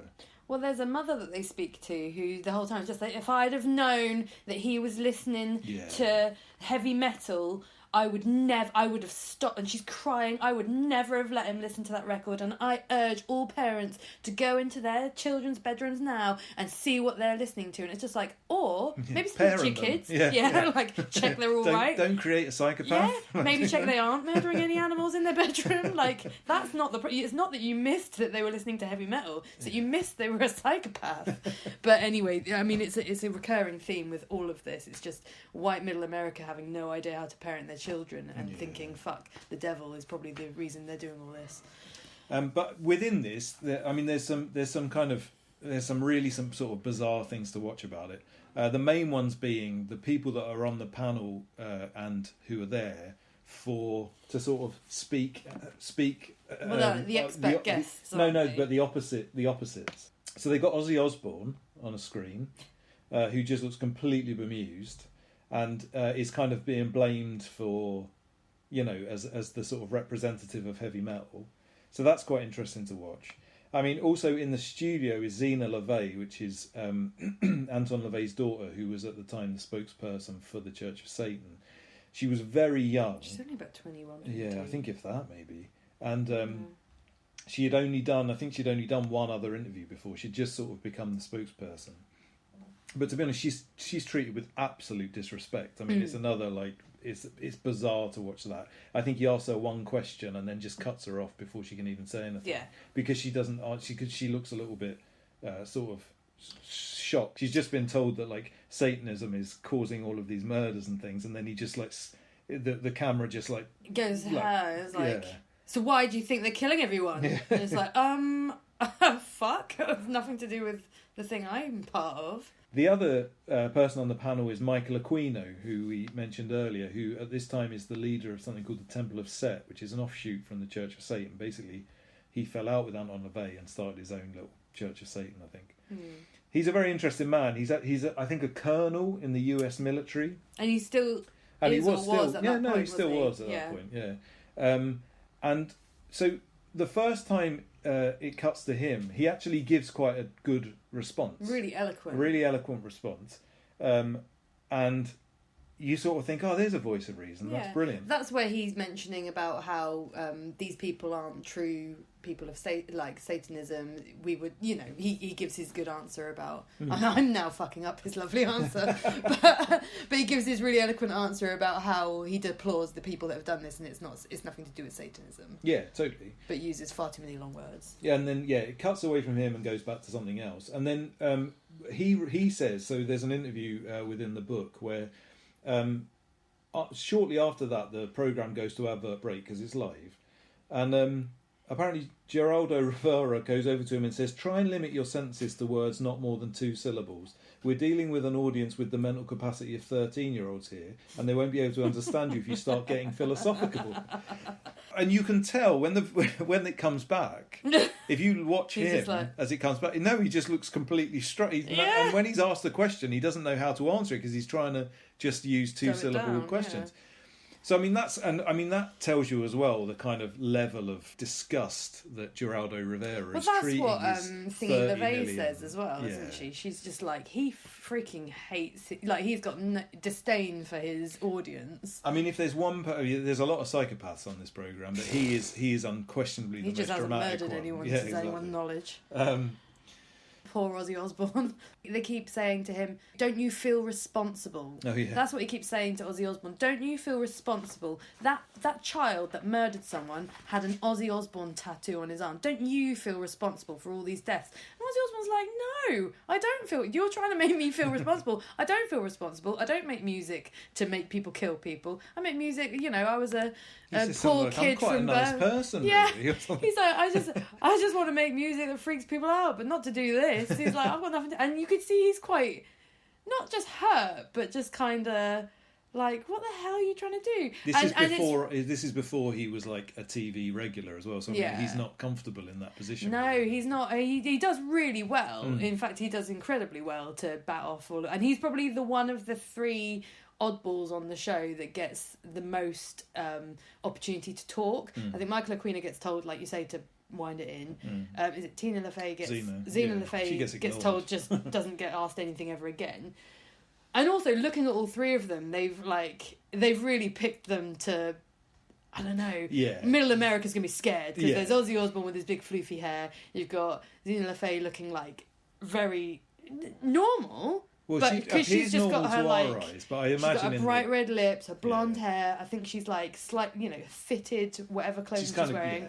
And there's Michael Aquino. Like she's gone to a goth club. Exactly, and then there's Michael Aquino who's got pointy eyebrows. I mean, he's got a good look. But they've made sure they've just stuck them on the stage as if to say, look at the face of the people that are making your children kill people and do horrible things. So I just feel really terribly awful for all of those people. Yeah, it is quite something to see. Yeah.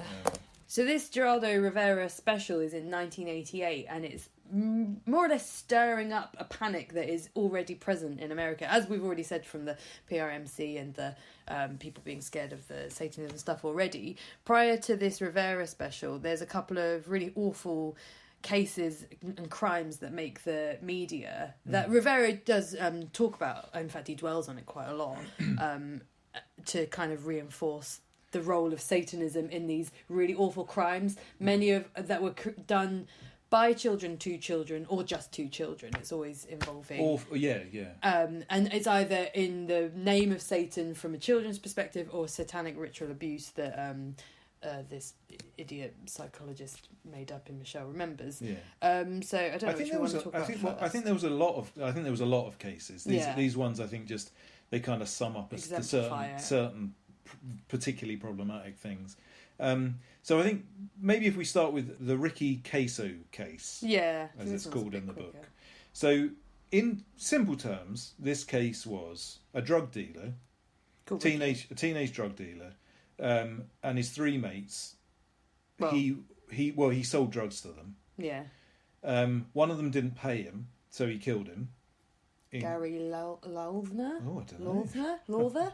I do remember his name, Gary Lawther. Very impressive. Poor Gary. Well, someone's got to remember his name because he didn't get remembered very well after this. Poor bugger. And then the story goes that he left the body in the woods somewhere. Yeah. And then he brought his other sort of scuzzy druggy friends Over a to period of see 2 to see weeks. it a bunch of times, Yeah. to kind of show it off almost, and then was caught. All of these people were arrested. What actually happened with his is that once he got arrested, he killed himself in jail About a day later.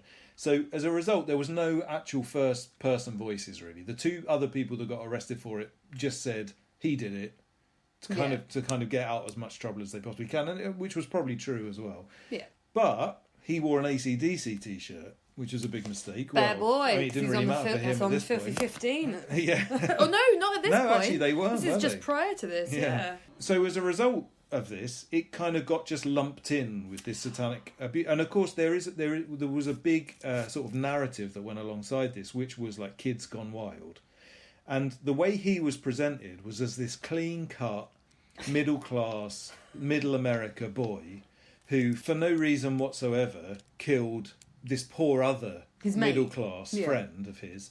And then got all of his other normal, well-rounded, middle-class, middle-American to come and friends look at him. to come and look at it. Nobody told the police because all Well, his of them. family didn't report him. Yeah. So yeah. Well, but of course, if you look at it in sensible terms, these were 4 people that were obviously all on drugs, all had like horrible social problems, probably had mental health problems, definitely had psychological problems, weren't being looked after. Yeah. Like you say, the guy didn't get reported by his parents after he'd been missing for 2 weeks. So these weren't people that were being looked after. Ricky's nickname, this lovely middle class, couldn't do anything wrong, was the Acid King because he was such an infamous drug dealer at the age of 17. He was called the Acid King. Yeah. That's how he was known.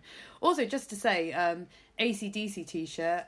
Also, it was an AC/DC hat found at the Ricky Ramirez case. Richard Ramirez case. Yeah. So AC/DC's already got a bad name in the serial killing kind of world. Well, actually, that's probably a good time to bring that up because I forgot about that. One of the other big things that's going on during all of this time is that it's kind of the it's not the right word to use, but like the classic era of the serial killer. Oh gosh, yeah. So all the serial killers that are now remembered as in almost sort of weird celebrity terms were all from that time, and so or definitely just before. It was like late 70s. Yeah, late 70s through everyone's to the already 80s. scared of these serial killing people. Yeah, and some of them. Well, Richard Ramirez specifically really loved the idea of being a Satanist and making everyone scared of him. So he was drawing pentagrams on his hand. But even though he was nothing to do with it, he just knew people were scared of it. Yeah. So he just exemplified it entirely, didn't he? But again, it's like shouting "Hail Satan" as he gets led out of the court. See you in Disneyland. Yeah. But, it's psychopathy 101 though as well, isn't it? It's like you these people once they get caught. You see this with this is a way bigger subject than what we're trying to cover, but. Once a lot of serial killers get caught, then they go out of their way to be exactly. Yeah. They want to be the worst of the worst. Yeah. They want to get one over in some way, and so some of them did kind of start sprouting off nonsense about Satanism, but then also a lot of them sprouted off an awful lot of stuff about Christianity as well, which is ignored, and most of them became Christians later as well. Just of note. But this was very much a time that people were very scared of serial killers. So it felt, I think. Probably, and it's that panic thing generally within the media. It felt like a time when an awful lot of really horrible crimes were happening, and everyone was very sort of scared generally of society. And Richard Ramirez is a real classic example of that, where someone who literally was just randomly going to houses in Los Angeles and just killing people for absolutely no reason whatsoever. Yeah. And so the whole city for about 6 months to a year was petrified. They couldn't leave their windows open or anything. Oh, and he popped the odd pentagram in blood on the wall, didn't he? Just to make a scene. Yeah. But then they said so about this Ricky Casso case. Either one of the boys who was present or the police officer reported it, but it's all second-hand and could never be corroborated by him because he killed himself. Was he said something to the effect of Satan, something or other, as you die, or someone. I mean, I don't know who reported this, but because he stabbed the boy about 38 times or something, ridiculous, and it was said by one of the other boys. Oh God! I mean, how poetically awful is this? On the 39th time he stabbed him, a crow cried, and he knew that he had made the ultimate sacrifice to Satan as he'd planned. And it's like, had he? Or had he just beaten up this boy because he hadn't paid him for drugs? But of course, and of course it was facts like that were then reported in the newspapers. Exactly. It was facts like that that were picked up on by the media. So the media, as ever, is hungry for whatever the most dramatic aspect. So the story's boring if it's a drug dealer just killing his someone who hasn't paid him. That story's played out. But if it's a teenager who performed a satanic ritual, and killed someone as a result with his friends, and then showed all his friends, those are the dramatic versions of this. So as a result, what gets told is completely not. It has none of the actual facts of the case. It's still obviously a horrible thing that's happened, and this person's obviously really messed up for doing it. It's not to minimise that in any way, but the satanic angle was like, if it even existed, was like just the tiniest little tidbit of information. And if anything, again, the satanic side of it minimises the actuality of what happened. Isn't it horrendous that these boys were in a situation where this even happened? And again, it's the parents and it's the media scapegoating, getting a reason, going, oh, Satanism did this, rather than, holy fuck, what were these 17-year-old boys doing? Being drug dealers and being in a position to owe someone money and being in a position to think that stabbing them to death was the answer to that. It's not Satan's fault. It's not Satanism's fault of any of these things. It's fucking something's gone really wrong in their lives. But let's not dwell on that. Let's just blame Satanism and get the whole country scared that it could happen to their kids, rather than, holy fuck, why did it happen to these kids? And I think the other really interesting thing about this case, with that in mind, is that very quickly, very similar to Michelle Remembers, there was an outpouring of films made about it, books made about it, all within a very short period of time. And this is a real classic example of where a lot of the films, particularly that were made about this, were fictional films that took some vague element of the case. Didn't really see, it wasn't like this is all about this specific case, but they just made a film with a couple of aspects about it. But because it was somehow related to this, it almost sort of entered the realm of fact a little bit. So because there's loads of films made about satanic killings around this time, suddenly, although I don't think anyone watching them thinks to themselves, oh my God, this is a documentary or anything like that, but there's like that kind of groundswell of like, there's just loads of information around all of a sudden about this type of crime where kids are killing kids and it becomes a subliminal, and like for a group that are very scared that things are subliminally affecting their kids, they are being subliminally affected by the fact that it's Satanism that's doing it to their kids. And actually they're the biggest victim of subliminal freaking fear. It's not the children, it's the fucking perpetuation of, like you say, it's in film and like you say, I mean, I think the next thing we talk about is the biggest example of that. Yeah, so to move on to the next one, which was really, really, I mean, it's mind-boggling how much the sort of media attention completely messed this one up. So the famous kind of probably one of the last famous crimes of the Satanic Panic was the Pmrc Trial, which was in simple terms a daycare centre in California. In which a number of children were found to have been sexually abused. It went to trial. It's famously the most expensive trial in American history. In which basically everybody that worked for the daycare centre was taken to trial for the abuse of innumerous children. It's a horrible story. But the solicitors, or lawyers, became obsessed with the idea that this was satanic ritualistic abuse. And the vast majority of their evidence that they provided in court was based around this idea that these people were a satanic ring. Not just that it was a group of paedophiles that were doing something incredibly horrible, but that they were doing it in the name of Satan, and that they were doing it specifically for that purpose. And what ended up happening in the trial was that they really doubled down on that as like their main argument. And so they actually got in Lawrence Pastor, who'd written Michelle Remembers, as one of the satanic experts to kind of give evidence at this trial. And what happened was it muddied the water so much that the trial fell apart. Yeah. And so after the longest, most expensive trial in American history... $15 million. Well, I mean, that's almost not as important as the fact that a bunch of paedophiles got let off. Because, do you want to hear some of what the children said that was presented as evidence in the court? They were being flushed down the toilets to access secret rooms where they were abused. that they were being abused by Chuck Norris. They were being travelled in hot air balloons to get through to rooms where they were being abused. Witches were flying, and the children were being made to be able to fly. They were taken through secret tunnels, of which none were ever found. But they were found in the end. Ooh. So that's the really dark bit. But that so that bits happens. of it were true, So that's and the in thing. the middle of it So all. much later on, those tunnels were actually found. But they were by dead then, by then. but with the trial, they'd been Long tried. gone. Yeah. So this was this whole thing was incredibly dark. Like really, the satanic. What happened was the fact that everyone was so obsessed with this idea that Satanism was to blame for this stuff.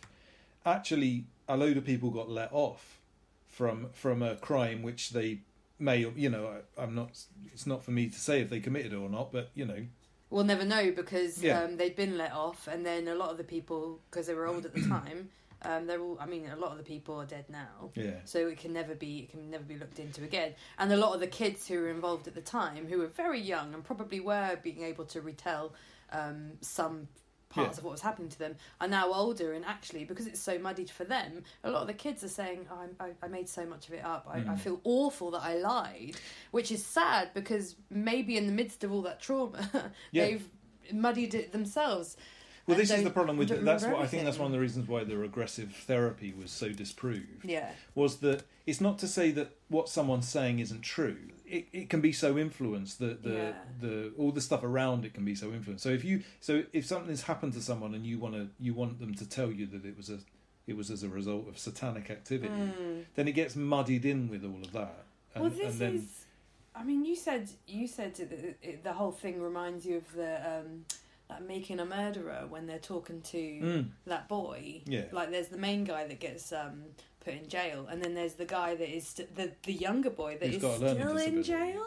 yeah. Like he was up for bail not that long ago, and I can't remember if he got out or not. Who was 16, and he's But being he's being wasn't led 16, on. He's was he? being He fed. but he had the mental age of I meant 8 age or of- 9 yeah, or something. very so- young. And he had and he was being fed, but he did it, didn't he? And he tied her up with rope. Yeah. Yes. And he did this. Yes. And that's what they did with these kids. And it's just really sad that like the truth of it gets mixed up with what they're being fed. Those little bits of it, because like you say, Yeah. they're so obsessed with the idea of it being satanic stuff that they're going, oh, and was there an altar? Oh yeah, there was an altar. Like. And then just You've said that bit. and I think just to bring it back as well to like what we're talking about the media, then sort of taking it up with this sort of stuff.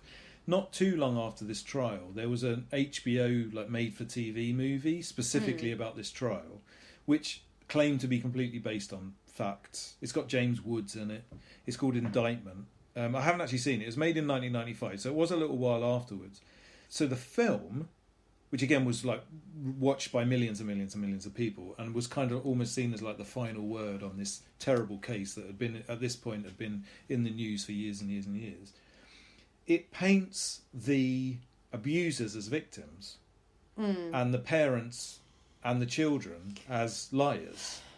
And the reason that the film can do this is because it shows the people that have been accused of being Satanists as being what they actually were, which was just like normal people. Yeah. And so, of course, to sort of a non-critical eye, you can see why those people would be presented in this context and so as a result of that, what the kind of narrative that has played out about this case is that it was all completely made up and there was no truth to it, and that the children were tricked into giving these testimonies, and these poor people were put through hell and they had to stay in jail and all this sort of stuff, and like the lawyers for the daycare people, that they were seen as like these heroes and stuff. And it's just like this completely skewered media view, which of course people watch it and they don't think, oh, this is a documentary. I know, I understand this, but it definitely skewers a narrative. It makes you and when you think about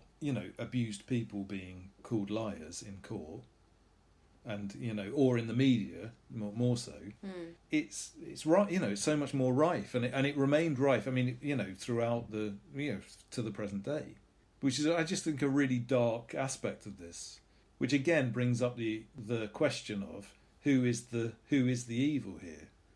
Is it this made up Satan that supposedly made these people do it, or is it a media which presents this stuff More obsessed with the sensational than Yeah. the truth, which is, I mean, the fucking whole point And, of the media, isn't it? Yeah, Like, absolutely. it's fucking horrendous. And so I suppose the final the final nail to some extent in the coffin of the Satanic Panic, I think, which is probably one of the most the more famous things, So sad. is the West Memphis Three, who we won't go too much detail into, but if you're not aware, there's a lot of documentaries made about this. It's 3 teenagers in West Memphis who are accused of killing a very young child, the body of whom is found in the woods somewhere. And the only evidence that anyone has against these 3 is that they like heavy metal music. One of them had the Satanic Bible, and there was that's it, pretty much. That is it. And that they talked about sort of, satanic things at school. There's a lot of sort of They were like nerdy reports boys, of, weren't they were just goths, really. And so this is in the 90s. It's a very, very small town, and they get one of them was on death row for 20 years, I think. Yeah, one was death row. Yeah, so one got a life imprisonment and was on death row. The other 2 had 20 years to life.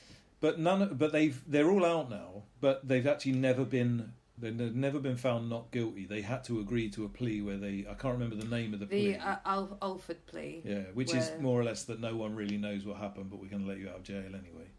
So that again, that is a much more like dramatic example of where something like the Satanic Panic leads, whereby you've got just people who are completely innocent that happen to wear black, put in jail, and then of course legal system wise, someone gets put in jail and then they're there, aren't they? Until 18 years. Yeah. 18 years for being goths. Yeah.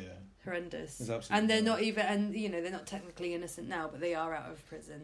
But it was a very big case within the sort of alternative scene, I suppose, for want of a better word.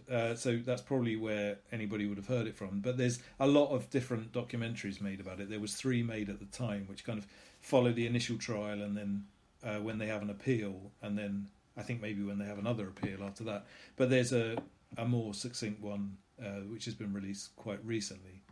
But yeah, that just boggles the mind. It is awful. It's absolutely awful. So that's the Satanic Panic, really. Yeah. I mean, those are the main things that we picked out of it. I suppose the only thing that I would say is that when you look back on this stuff and you read about it, it all just seems so completely, almost cartoonish and so totally absurd. When you read about the sort of stuff that people were saying about, like we've said, He-Man or Dungeons and Dragons or whatever, how scared people actually were of this stuff, in the cold light of day in 2021, just seems so stupid.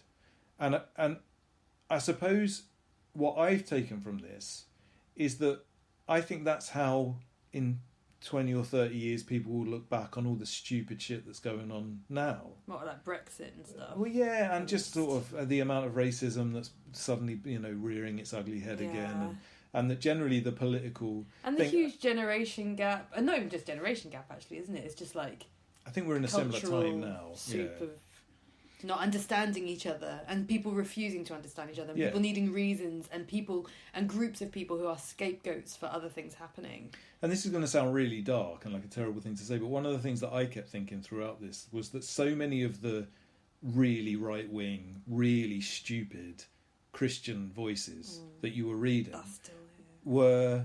No, I was going to say all of the people actually saying them at the time in this book are all dead. Because they were all in their 70s or 80s. Yeah. And it's one of those things where it is a dark thing to say, but there's just that kind of slow movement of time that you've got to wait for a generation to die off who influence Keeping the Tories in. Well, no, but they influence our culture so much, and their voice is so loud, and they hold so much power. But actually, in reality, if you look around at people of a similar age group to you, definitely not everybody is, like completely sensible and brilliant. Well, we watched the documentary yesterday, which I'll also put on the YouTube thing, even though it's only vaguely. It came up on our YouTube thing because it was some satanic juggalos. So I think we'd Oh probably my look. god! We'd watch They're them, we'd invoking watch a them- black mass Yeah. in somewhere in Ohio, and everyone's very offended. And they were all in their 20s or whatever, and they were fucking imbeciles. So don't get me wrong, it hasn't totally gone away or anything. And there was loads of Christians who were against what they were doing, and there was just this completely stupid thing that happened whereby one set of people had just made up this thing in order to bait the other lot of people, and then the other lot of people took that bait and then baited them, and then there was just this big standoff.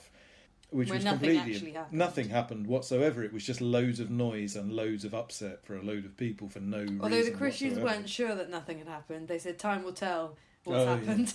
Because they might have brought they the might have Satan. invoked something. So But, and a lot of those people, don't get me wrong, a lot of those people were millennials. So it's not like, we don't live in a perfect generation. I'm certainly not saying that at all. But there is just something about those really ignorant voices that just don't understand what is happening to them at that time, which I think comes along with being older and not able to understand the generation that is there. And I think that's what I took from this, really. Agreed. So let's play a song. This song is from Wrong Life, and the song is Digging. Wrong Life is Fraser from Murderburger's new project. He's always doing something. Good on him. He literally never stops putting music out, and it's always wonderful. He's from Scotland, somewhere in Scotland. I figure the east of Scotland. I'm not somewhere. sure. I'm not sure. I think Edinburgh at the moment, but I feel he's from Dundee, right? I don't know. Fraser, where are you from? You're clearly from Scotland. We know that much. So this song is from the new EP Dreamer's Gate, put out on a tape, which I believe is all sold out, but you can still get it electronically online via Bandcamp, so go do that. So, yep, this is Wrong Life with Digging.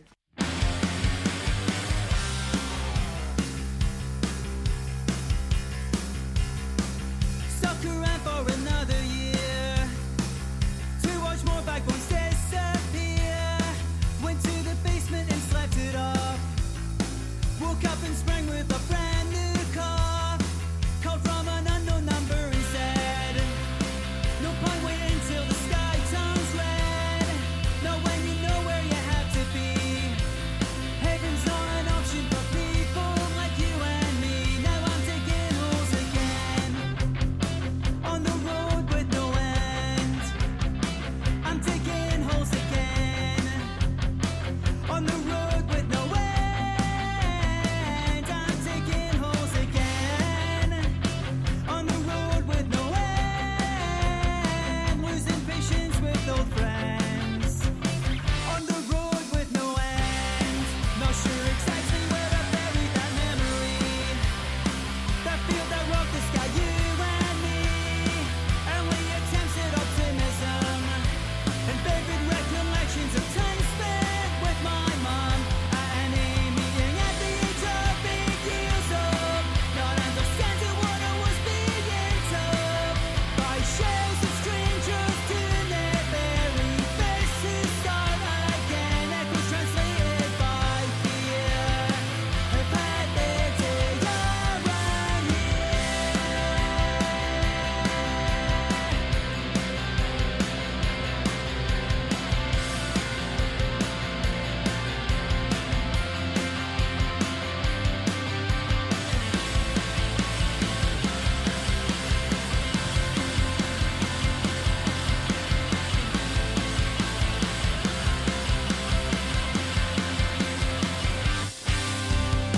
I'm digging holes again, on the road with no end. I'm digging holes again, on the road with no end. I'm digging holes again, on the road with no end. Counting every second I spend, on the road with no end. I'm digging holes again, on the road with no end. I'm digging holes again, on the road with no end. On the sun, the sun's not lies, dominant, and tell the shit will be exit taken, it's not shaking away. So I'm digging holes again, on the road with no end.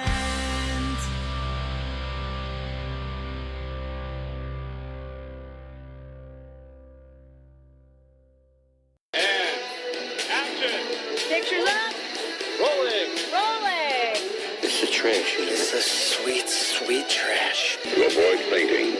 Keep repeating. I love what I see. Leave the auditorium. It's only a movie. Only a movie. Welcome back to Breakfast Pants podcast. Thank you for listening thus far. Now we are reviewing our trash film, and it is Rabid Grannies from 1988. Oh, goody goody. We're taking a trip to Granny's house. She and her sister are having a birthday party. Isn't that nice? Perhaps it is time to open up our presents. But be careful, because someone has sent these two sweet old ladies a very nasty present.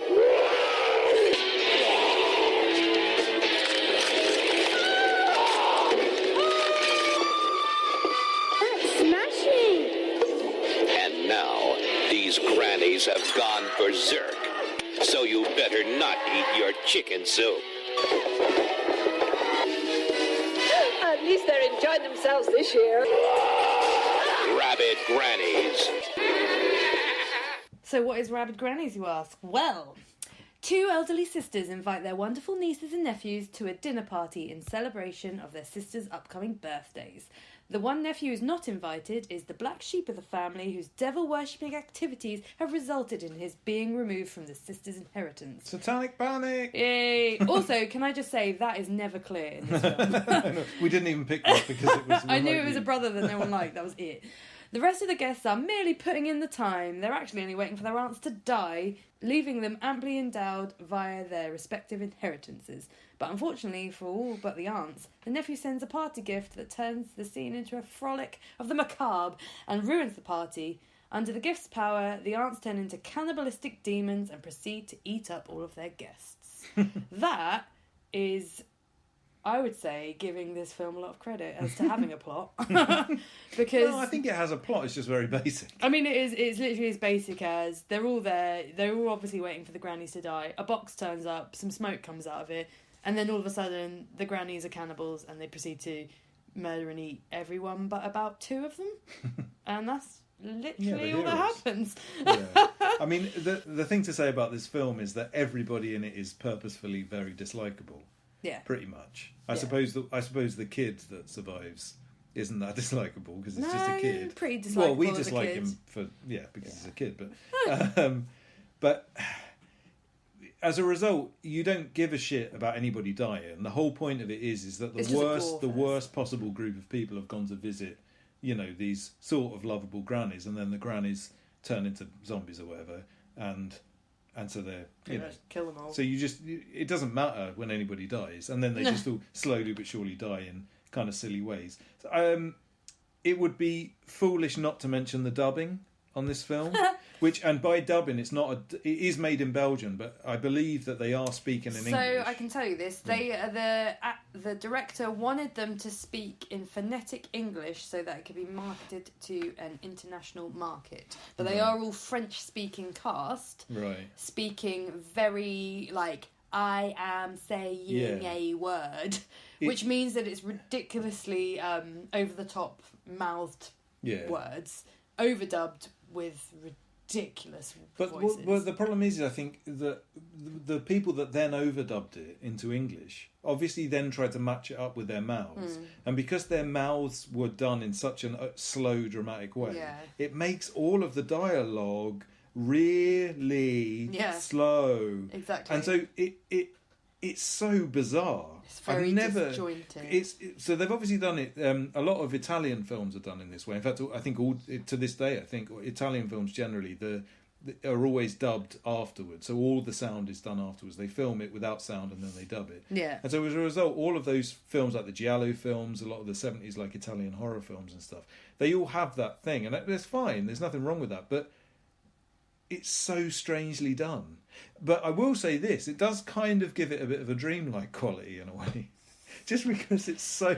Well, it's like David Lynch, when they talk backwards. I mean, kind of. I wouldn't go that far, but it does feel a little bit like they're sort of in a different reality to the one that I'm in. Well, I think that being matched with the horrendous script and the really bad dialogue, none of which makes any sense. Yeah, there's not really anything good. There's a couple of good lines, but the other weird thing about this is they're all dubbed in sort of English accents from really different accents. So there's like a northern person and I think there's someone who I think is supposed to be maybe like. Well, there's like Oliver, like, please, mummy, don't hurt me. So, but it's weird shit. because they're all supposed to be from the same family, but they all appear to be from slightly different places in England, which is a bit strange. The children in this are treated completely mercilessly, which I quite like. It starts off where there's a priest and a child is just like pulling his cloak, so he goes to stick a fork in his hand. Oh yeah, and then he's only stopped because everyone else notices. And then there's just some really weird bits. There's a little girl that kind of gets lost at one point, and then the grannies are at the end of the corridor, and she calls out like, "Oh, help me, help me!" And the voice says, "Come to the end of the corridor," and it's literally like 10 spaces. And so she just immediately starts like sprinting really quickly in a really weird way. But then after about 4 steps, just suddenly stops and says, "Oh, I can't make it." And it's like, "Why? You've only got you've got literally a step more, you idiot. But she eventually makes it to her grandmother, and then she's found, and they've just like butchered her, and a dog is eating her legs. Yeah. It's quite incredible. There is one line that I really like. So there's just these little zingers that come out of nowhere, but they're really like misplaced. When they're all sat around the dinner table, and there's one drunk woman who sat there with her husband. And she's just swaying side to side. And she goes, "It's been a very successful evening. I don't regret having married Fred." Yeah. And it's like, what? And he's just, I don't know. But no one really comments on that either. Yeah, It doesn't and then it lead just to passes. anything. It's not like they were bringing up how... I think the point is that they're unhappily married. Yeah, and which that is kind obvious of to that point sort anyway. of comes into play maybe, but there's... Yeah, I mean, there's loads of that. All of the dialogue is like so clunkily kind of, we need to get this point across, so you need to outright just say this thing. Yeah. There's a couple of good lines. There's one point where someone... there's like a sexy man. He's not sexy at all, but he's kind of like the guy in the sports car. Yeah, yeah. He's described as that horny tight pants stud. Oh yeah, I think it's quite remember nice. that. There's another one which I quite like, which was they throw guts around like so many slapstick cream pies. Which just sounds... I don't know who the fuck could have written that. I know, but that also comes at a bit where one of the granny rips out a bit of her organ, throws it, a man slips on it like a banana, and then he immediately dies when he falls onto a window. It's just wonderful. It's so stupid. There's a fat man in it. And, That's my favourite bit. He gets stuck in a sort of chimney trying to climb out. And while he's stuck in there, they eat his arse. Literally. Yeah. They pull apart his butt and eat it whilst he's alive. Like, he's alive for quite a long time whilst they're eating his bum. Yeah. I mean, it's very... Oh, sorry, I should probably say I've got a bit of history with Rabid Grannies. Did you say Rabid? Rabid. I keep saying it differently every time. You do. It's like Bowie Bowie coming at you. Well, I don't know. Which one's correct? Rabid. All right. So I've got a bit of a history of Rabid Grannies. There you go. I actually watched this when I was a teenager because it was released by Troma, even though it's not actually a Troma film. And then there was a point where Troma was kind of launching itself in the UK, and they released a lot of their films on VHS and stuff. But they started this show on Bravo. I don't know if Bravo still exists. It was like a really shit satellite channel. And they presented a bunch of Troma films. And I think it started with some good ones. It started with like Toxic Avenger and Sergeant Kabuki Man and stuff. And then it got to the real grot after a short period of time. But I recorded I'd like taped them on VHS, and so I always had them. And so to me, I got into Troma. The idea of Troma was so cool. So I'd watched all of these amazing Troma films, and then the first one that I watched that wasn't actually a proper Troma film was Rabid Grannies, and it just blew my mind because I couldn't work out how they could have made something so shit. And I almost convinced myself that it must be good, and I watched it a bunch of times when I was younger, and so it was weird watching it again because I've obviously never watched it since. But there was just a bunch of things that I remembered really well that can only possibly come from someone who's watched something loads of times and then not watched it for years and years and years and years. I mean, I would say this is a film I'm never going to watch again. I mean, it's bullshit, isn't it? It's really bad. It's got a great title. The grannies are all right. And actually, you know what? So the special effects aren't bad. They're not brilliant by any means, but they're all like obviously practical effects. Yeah, the gore stuff's all right. The gore stuff is kind of like, it's kooky and it's not particularly well done, but it's quite charming, I thought. One of the questions that I had throughout this film, which is probably the only thing that I've been left wondering, is were those old women really in those suits doing all of the zombie stuff? Or did they dress? Because they look like them still, but they look like they're really quite old ladies. One of them looked like a penis, like really like a penis. Yeah, but like a penis with that old woman's face, though. Sometimes it had her face, sometimes it really didn't. I didn't really understand. But it would be because some of the stuff that they do is like really quite extreme and sort of dark. Yeah, and they look like kindly old ladies, and it just seems weird to me. I don't know whether they're the only two that have got any sort of background on IMDb, so. I think they must have actually been actresses, so maybe they were perfectly capable of doing all of this gore. But there was something about them that just made me worried with the idea that they might have actually. I hope they're all right. They might have actually been put in these sort of latex suits and made to like get their dog to eat a child's legs. I feel like they would have been quite upset. These old Belgian women. I don't know. So what? I don't think there's much to say. I don't think I can rate this film, if I'm honest. No. I'm glad. No, am I glad I watched it? I don't know. I don't know if I am glad I watched it. It was all right. You said it was terrible. It was terrible. Well, then it wasn't all right. Yeah. So what score are you going to give it? 0.2. Oh, wow. That's the lowest one yet. From either of us, I think. Honestly, I would have stopped watching it about 5 minutes in if it wasn't for the fact that we'd said we were going to watch it to rate it. And it's good because it forces you to watch it because there could have been a good bit in the end. And there was the bit where his bum gets eaten right near the end. So, his bum does get eaten at the end. So, yeah, I'm glad that we watched it for that. Am I? No, I probably could live without having watched it. 0.2. You? Well, I quite enjoyed it in a funny sort of way, but more in a weird kind of, like I say, like weird nostalgic walk down memory lane. It definitely wasn't good by any means. I love the fact that there is a film that's called Rabid Grannies. I really like the front cover, so I give it 0.5 of a star for the front cover alone and the title. I'm going to give it 2 out of 10. Yeah, all right. It wasn't the worst thing in the world. I can't argue. Well, I think it's good to keep that brief. So let's move on and let's do a song. I'm going to do an old song now. This is a song by a band called 99, who I've actually found out information about them since deciding to play them on the podcast. They were a band who completely randomly I got told about in, I can tell you exactly, 2004. By another band who I played a bunch of gigs with, and they had played with them previously somewhere, and I bought their CD from at some gig from a distro just because someone said, "God, this band's really good, you should buy this," and so I bought it, and I loved it, and it was brilliant. But I listened to it loads, but I just thought it was some completely random band. They were Australian, so again, it just felt like I couldn't really follow them in any way. But it turns out, having looked it up, they do still have a Bandcamp page, even though they're not on Spotify, so I'm allowed to play it on this, even though, again, these are rules that I made up.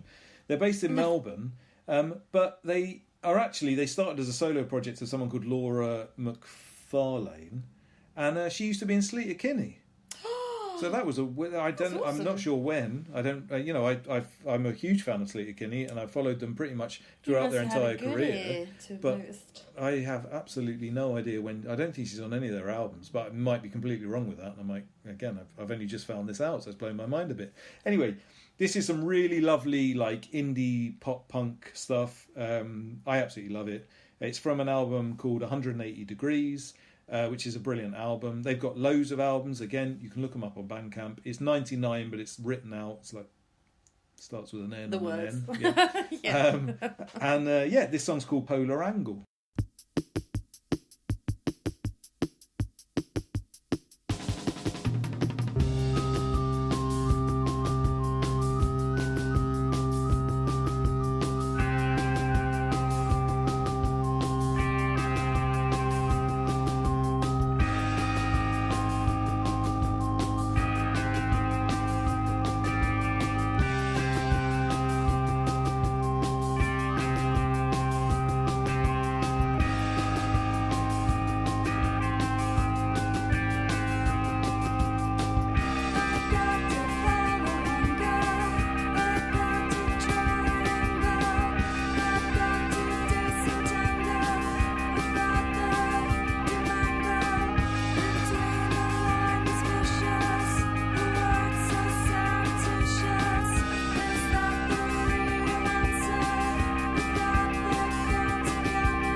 Welcome back to the Breakfast Punks podcast. Thank you for listening in to this episode.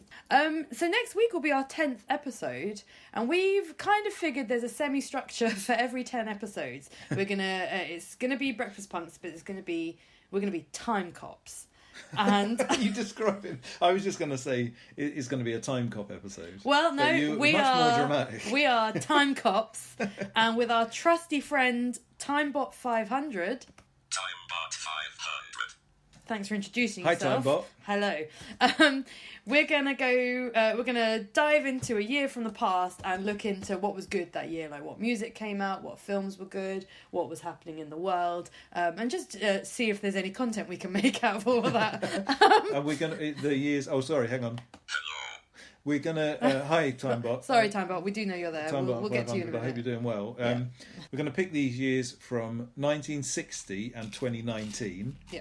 And so what we're going to do in order to pick the year, it's going to be completely at random, and then we're going to basically give ourselves 2 weeks in order to find out all of the information that we possibly can about whatever year it is. Luckily, Timebot 500 has got a setting in which he can randomise years. It's somewhat like if you could imagine a computerized version of a hummus pot with a Timebot 500 sticker on it with loads of bits of paper in it, numbered 1960 to 2019, in a computer form called Timebot 500, a very sophisticated computer, and definitely not a hummus pot with Timebot 500 written on it. I am Timebot 500. We know you we are. know. Right, You're not a Timebot. hummus pot. We know you're Chill not out, a hummus chill pot. out. So, let's get going and pick a year. Oh, by the way, Timebot 500 is going to come with us to the year. He's yeah. I don't know. Well, he's our Timebot robot. He's going to be a guest on next week's show. He will. So we're picking the year. So hold on, no. Well, we're not picking the year. So Timebot 500 500 is putting it into his various systems. Yeah. And you're going to hear a little bit of noise whilst he randomly picks it. Yeah. So without further ado, just got to crank him up a little bit. Hold on. Oh yeah, crank. Here we go. We're going to get started.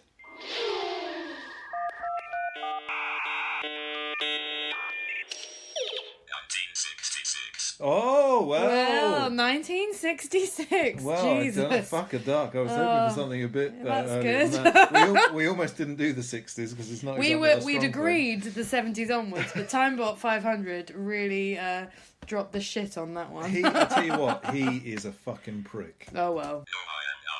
Oh well, up yours.